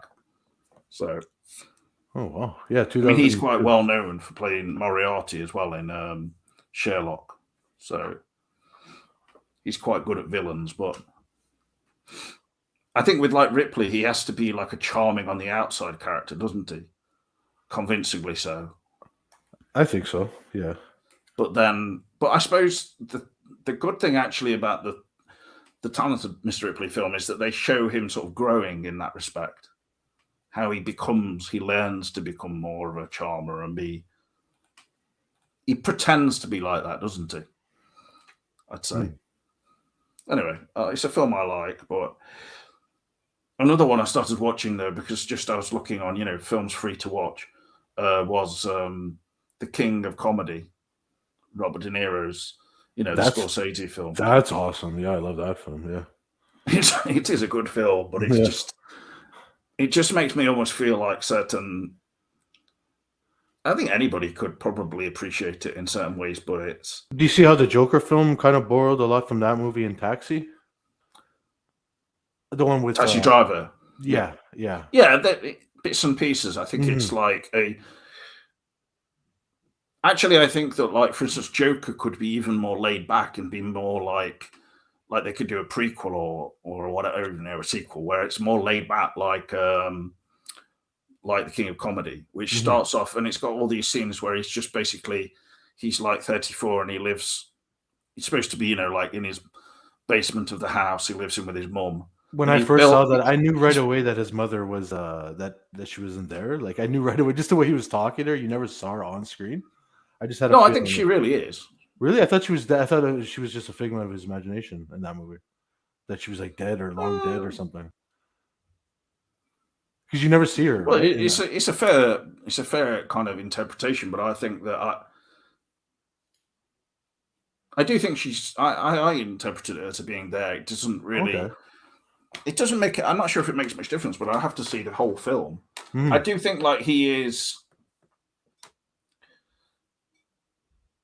I suppose it could be the case that he'd inherited the house, and so he's living in it on his own after his mum's death and parents' death or something. Yeah, because otherwise, like, but there's things about the film that you just have to accept. Like, would he really make like that guy, Rupert Pupkin. Yeah. Like throughout the start of the film, all the secretaries and all the people keep calling him Mr. Pumpkin, Mr. Yeah. Pipkin. They Mhm. keep calling him the wrong name all the time. But I'm saying in that basement, like he's got life-size cutouts of Liza Minnelli, Yes. one of the Jerry Lewis character, whatever he's playing Jerry, someone else in that. Mhm. But Jerry Lewis, he's just this shot where there's these builders and they see him and they're all like, hey, you know, like, hey, you know. Mhm. And Yeah. it makes me think, were they actually, when they were being filmed, I think that is obviously them seeing Jerry Lewis. Because someone else Oh. says, hi, Jerry and stuff. Because he was well known Yeah. as a comedian. And just the way he moves and the way he's wandering down the streets and stuff. And then when he starts running, especially when that Sandra Bernhard stalker follows him, Mhm. it's a great film. But Oh, excellent. Yeah. but quite slow paced actually, particularly at the start. And then it just sort of, he meets that woman and then he invites her out, Mm. and she says, "Oh, he's still the same Rupert. Like, he's a complete fantasist, obviously." But then he insists that he knows Jerry, and he says, like, "Okay, I do actually think you've got a point, because the way it cuts from his mundane lifestyle, like basically we see one shot where he's doing his job, where Yeah. he seems to be just delivering parcels and things, and he goes to some film agency or some film production company, and he says, 'Can I use your phone?' Because obviously it's like he's thinking it's going to be impressive. Mhm. He's phoning from that place, but as if they care, like. Yeah. But in a way, he wants to show off to the woman, and she goes, "Oh, was that the Jerry? You're talking about?" Mhm. But yeah, I've lost my train of thought now, actually. But yeah, it just skips. It goes, like, meets with that woman, and she lives in a pretty nothing special neighborhood, and she agrees. And then suddenly they're on a train and they're traveling to Jerry's house, even though we know that he's got no like dinner arranged with Jerry at At this all. Yeah. townhouse he's got, or a country house. I mean, Mhm. yeah, it does paint this fantastic picture of just like the haves and the have-nots in New York at that time, and it still has that slightly, in some of the shots of New York, it's still got that slightly grimy feel that it had, Yeah. which gave it such an atmosphere. Mhm. Like once all the streets were all cleaned up, everywhere became just, it's like just a big city, just all packed in and claustrophobic. I liked Yeah. I would love to have visited it when it was a bit dirty, but not get mugged, Exactly. Or have someone like Mandela Man come up to me wearing a skirt, trying to get me to buy Skag or something.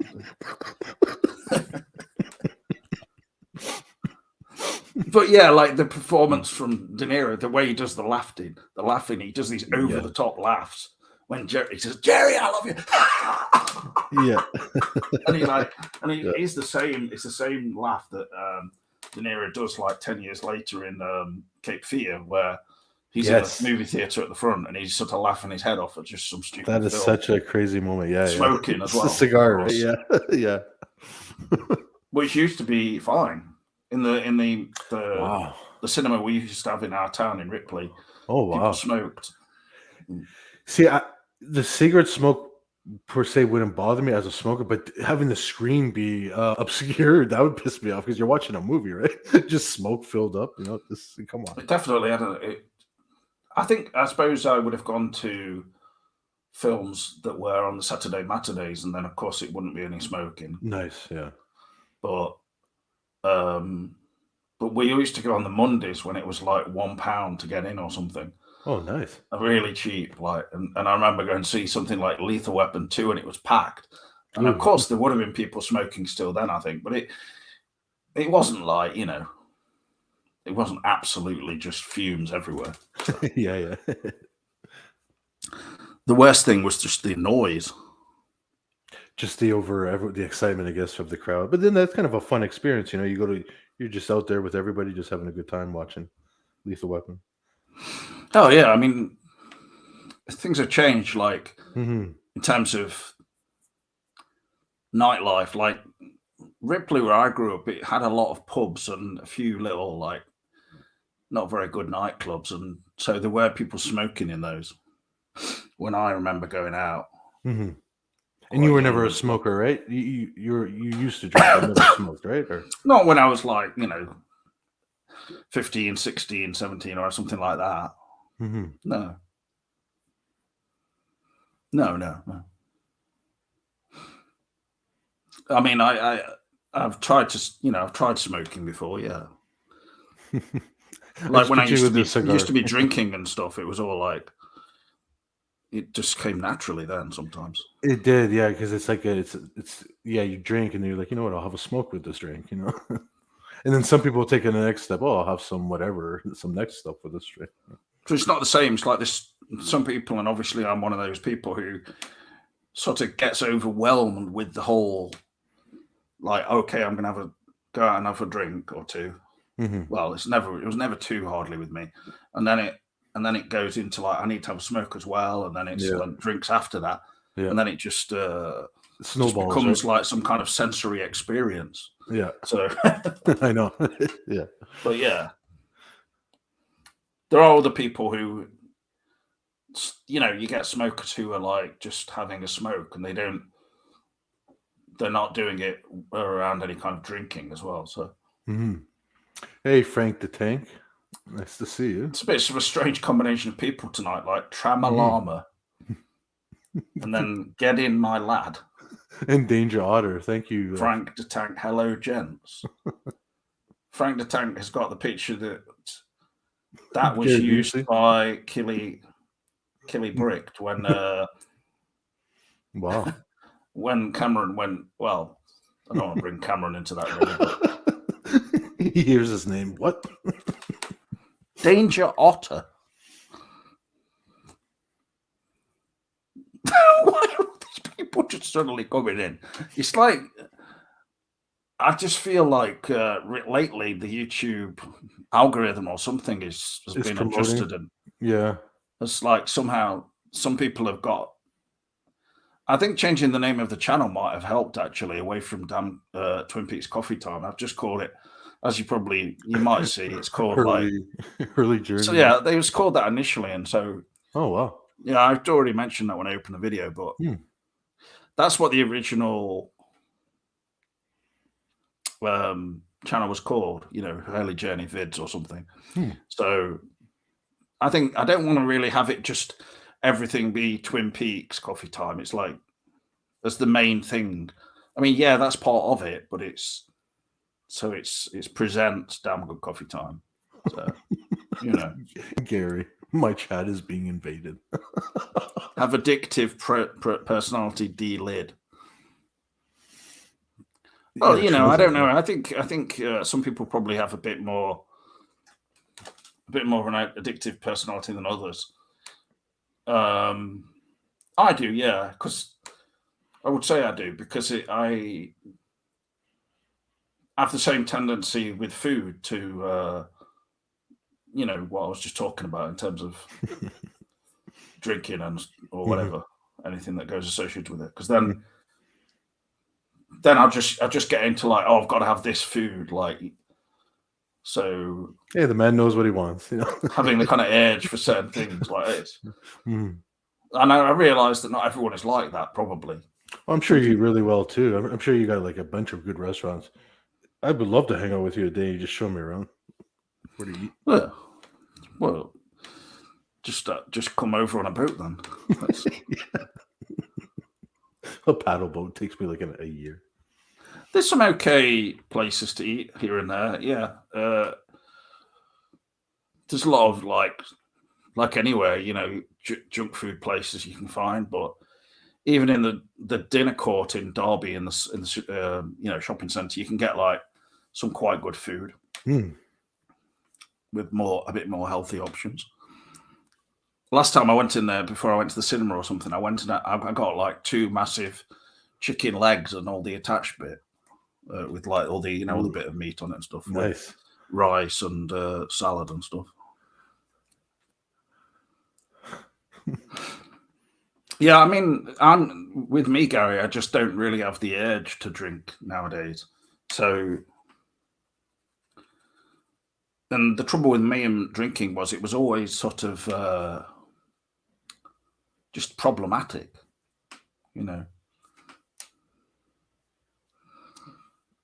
Like it's like it's always, like taking a flame to some kind of, like a bottle of Yeah. gasoline or something. Or it's like I can either never have too little or too much. Like, I could always remember one night I came over to stay at my parents and I had just like a bottle of some lager and stuff. Mhm. Then I just suddenly couldn't sleep all night. I was just, it wasn't particularly the alcohol which set me off. It was just something. Mm. So Frank the Tank is asking a very nice person here. He's a very nice person. So which of one of you is a nonce then? Well, What's a nonce? it means like.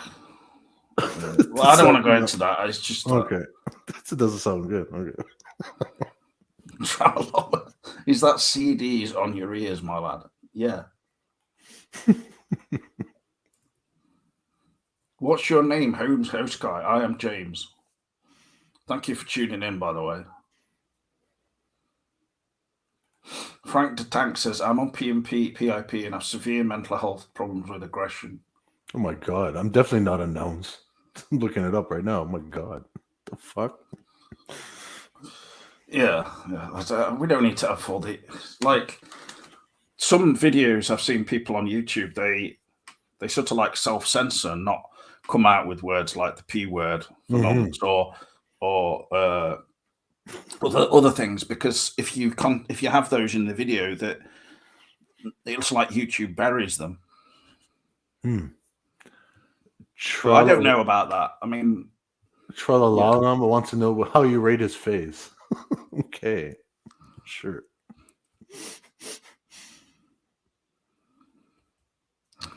Yeah, I used to have more aggression problems at some stage at one point when I was about 30 and around that point. And there was something going off, like I'd be like punching the wall whilst I was sleeping or something like that. But I mean, I might occasionally have a dream now, like where somebody's like trying to kick me in the face and I'm like trying to do a karate kick at them or something, but it's not really, that's unusual.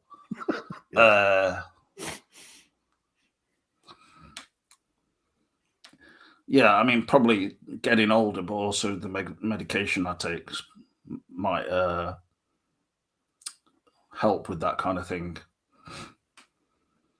That the aggression side of things can be really like invasive and troublesome. Never mind like what kind of effect it might have on people around you, but just on you personally, it's destructive.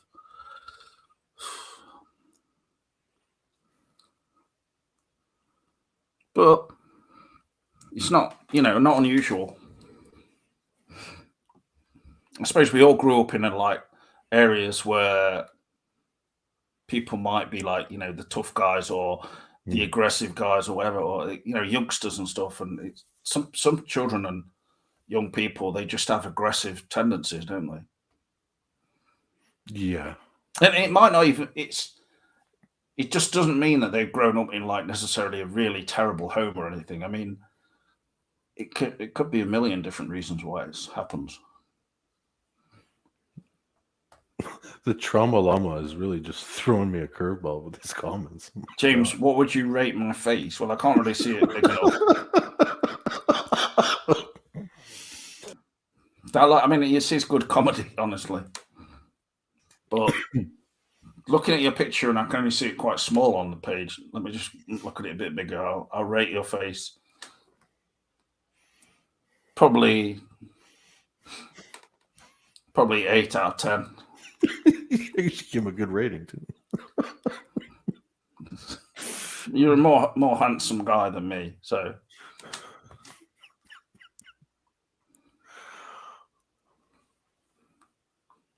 This is like, I don't know if people in here like just we've got Frank the Tank and Tramalama, and they're like, it feels like they might be making fun of me. I just randomly walk down the street sometimes and hear voices and fight people, but my new meds are good, lad. After I've just said about my medication. But you just randomly walk down the street sometimes. So you don't even know why you're on the street. Yeah, I know. It's just totally random, and you just think, okay, I'm going to fight somebody on here because of the voice. The voice. The voice is calling for me. Oh my! I randomly Hear the voice, try and understand it. Do. Yeah, I mean, I was in Ripley today. I went to just briefly, and I'm literally only there for about half an hour. I had fish and chips, then basically got back on the bus, and it's all I had time for. Compared to when I was younger, there's more people walking around who look like they're on drugs and stuff. Though. Yeah, I know. Well, you've been to Ripley then, but yeah, I mean, I think it's true. No, everywhere. even in Toronto. Yeah, in Toronto, it just seems like people who look like they don't eat. They're just literally like walking. Yeah, like, with their face all sunken and like almost like the Walking Dead, almost like zombies, almost zombified. You're watching other people who are like kind of stepping out of their way and stuff, and you just yeah. I mean, and I was thinking to myself, like, has the town gone downhill like this? I don't think it's as bad as it could be, but it's not as good as it could. There's shut down shops that used to be there, and it's like I think a lot of that is to do with just the changing nature of shopping, because of the internet, basically. And then, but yeah, these people walking around who are like that. That's just, I don't know. That's a real example of. I think it's like nature, sort of society is just completely pulled out from trying to fix this problem. Like, there's no. They've just sort of gone, okay. Yeah, I do think some people are hopeless though, but yeah, the death of the malls is a sad thing, because even in Canada we had like one of the biggest malls in Edmonton, and it's the thing is, those people who look like they're really badly on drugs and stuff, they wouldn't be allowed into the mall, probably. Yeah, because they'll be mall rats, because they'll actually stay there and sleep the night in there and stuff. Oh, for God's sake, Mandela, man, what is happening? Why are you back? He knows Tramalama and Frank the Tank. My brother kind of walked off and stormed off. He's doing a lot of that. He's like real scared, I guess, and or not scared. He just feels like he's a soldier trying to protect me. And like while I was on the stream with you guys, somehow my phone and my wallet, which were sitting right next to me with about 8 rolled cigarettes, vanished into thin air, bro. So there goes all my money, my credit cards, any way to get to the hotel room again. It's like really crazy. And that's par for the course. I mean, it's been like that every day. So I don't know what to do. My heart's going so fast I can't do anything. I can't even look for the wallet, which there's no point, because I'm Mandela Man. My pride and joy is memory that I can bring. Why are you not where your grandparents are? I was trying to follow the American dream and try to run this company and fix it. I mean, every Disney person in the world was crying out for somebody to come down and fix the problem. That's all I was trying to do. That's all I've dreamed about my whole life. It was just a dream of mine. Is the American dream dead? That's the whole idea of the art project and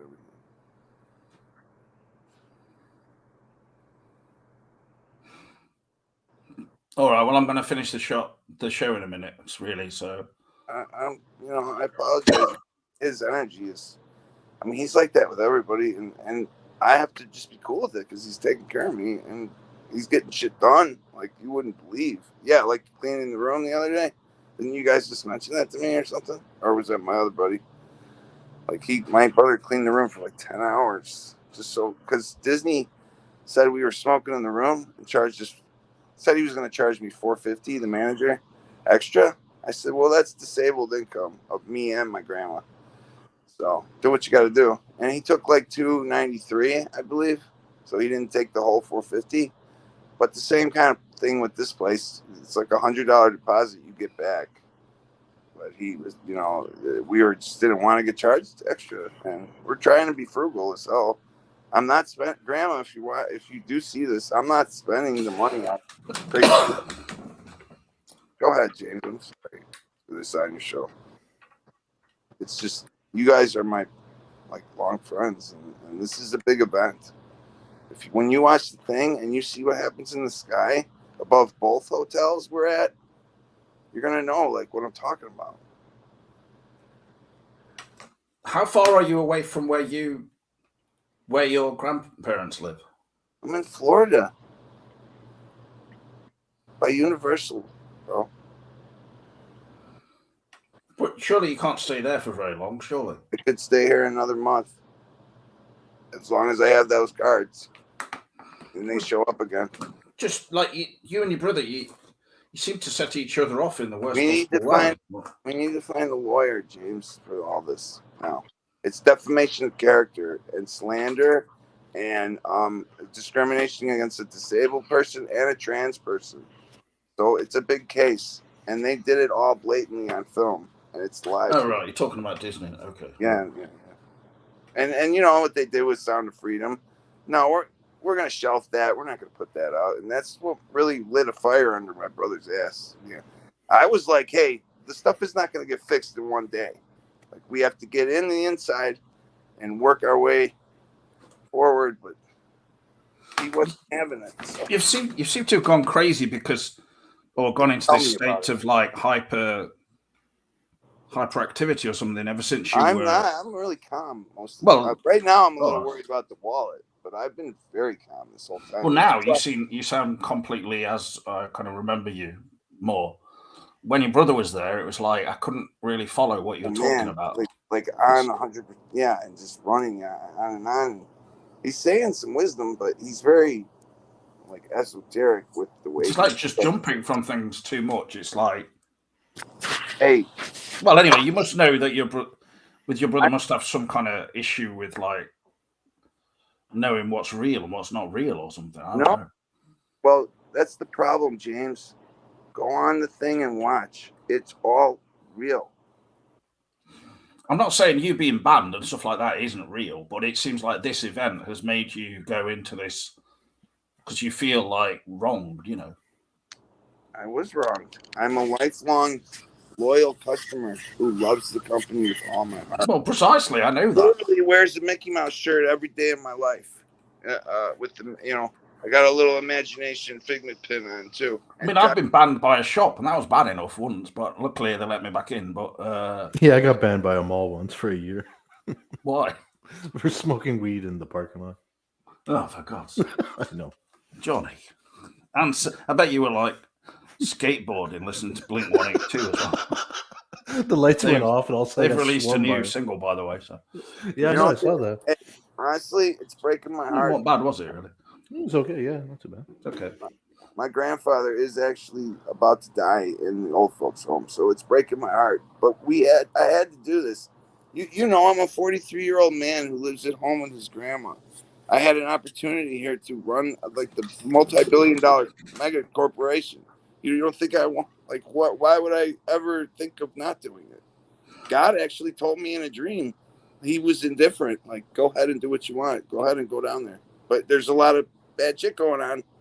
Like, I literally had that dream. So Lucifer was there too, up a mountain. I'll have to draw the show to a close now because I mean, talk about schizophrenia, right? I'm not on Discord. It's actually happening. It's just like, holy shit. Man. It wasn't TK Maxx, Gary. It was co-op. So thank you, everyone, tonight, and let's hope that things can pick up. But I love you guys, man. I just want to say to Frank the Tank and Tramalama, are you two guys on Facebook? Because I think we need to really get to know each other, and you should come on shows. By the way, Sabrina's watching too. Don't start saying that. She is. She commented. But she's selling. Have you seen that she's selling a few items on eBay? No, I didn't. She's selling Rancho Rosa signs, and they're like $70. Oh. For just printed out laminated signs saying Dougie's house, Rancho Rosa, or something like this. Come on, maybe I should grab one of those if I find my wallet. Voltaire's already bought all of them and had them framed and put up on his wall. Yeah. He says that Dougie was his favorite character now. Yeah. Man, you always know how to make me laugh, even like in the most stressful situation, maybe of my life right now. Well, I'm pleased. But I'm pleased actually you came back on because just to hear from you now, really. Thank you. Appreciate that. Yeah, it is just me and you now, Sport. Will That's whilst I stand looking out of a window with some 80s synth music going on Yes, nice. in tight denim, Tight tight denim jeans. You got a flowing wig on, just a huge wig. Bow, you know, all that shit. Like Silence of the Lambs. Right? Buffalo Bill. I mean, hell. You think I'm joking? I'm not joking. No, you're going from. Well, no, that's not really that's a plaid shirt dress. So, James, all also right, in the everybody. Thank you for now, Tantalizing. and Take care, James. cheerio for now. Take care. All the best. All the See best. you all in the trees, okay? And I'll see you all on the trees. See you. See you. Take care. Ciao, everyone. Thanks for coming on, Mandela Man. All right. Thank you.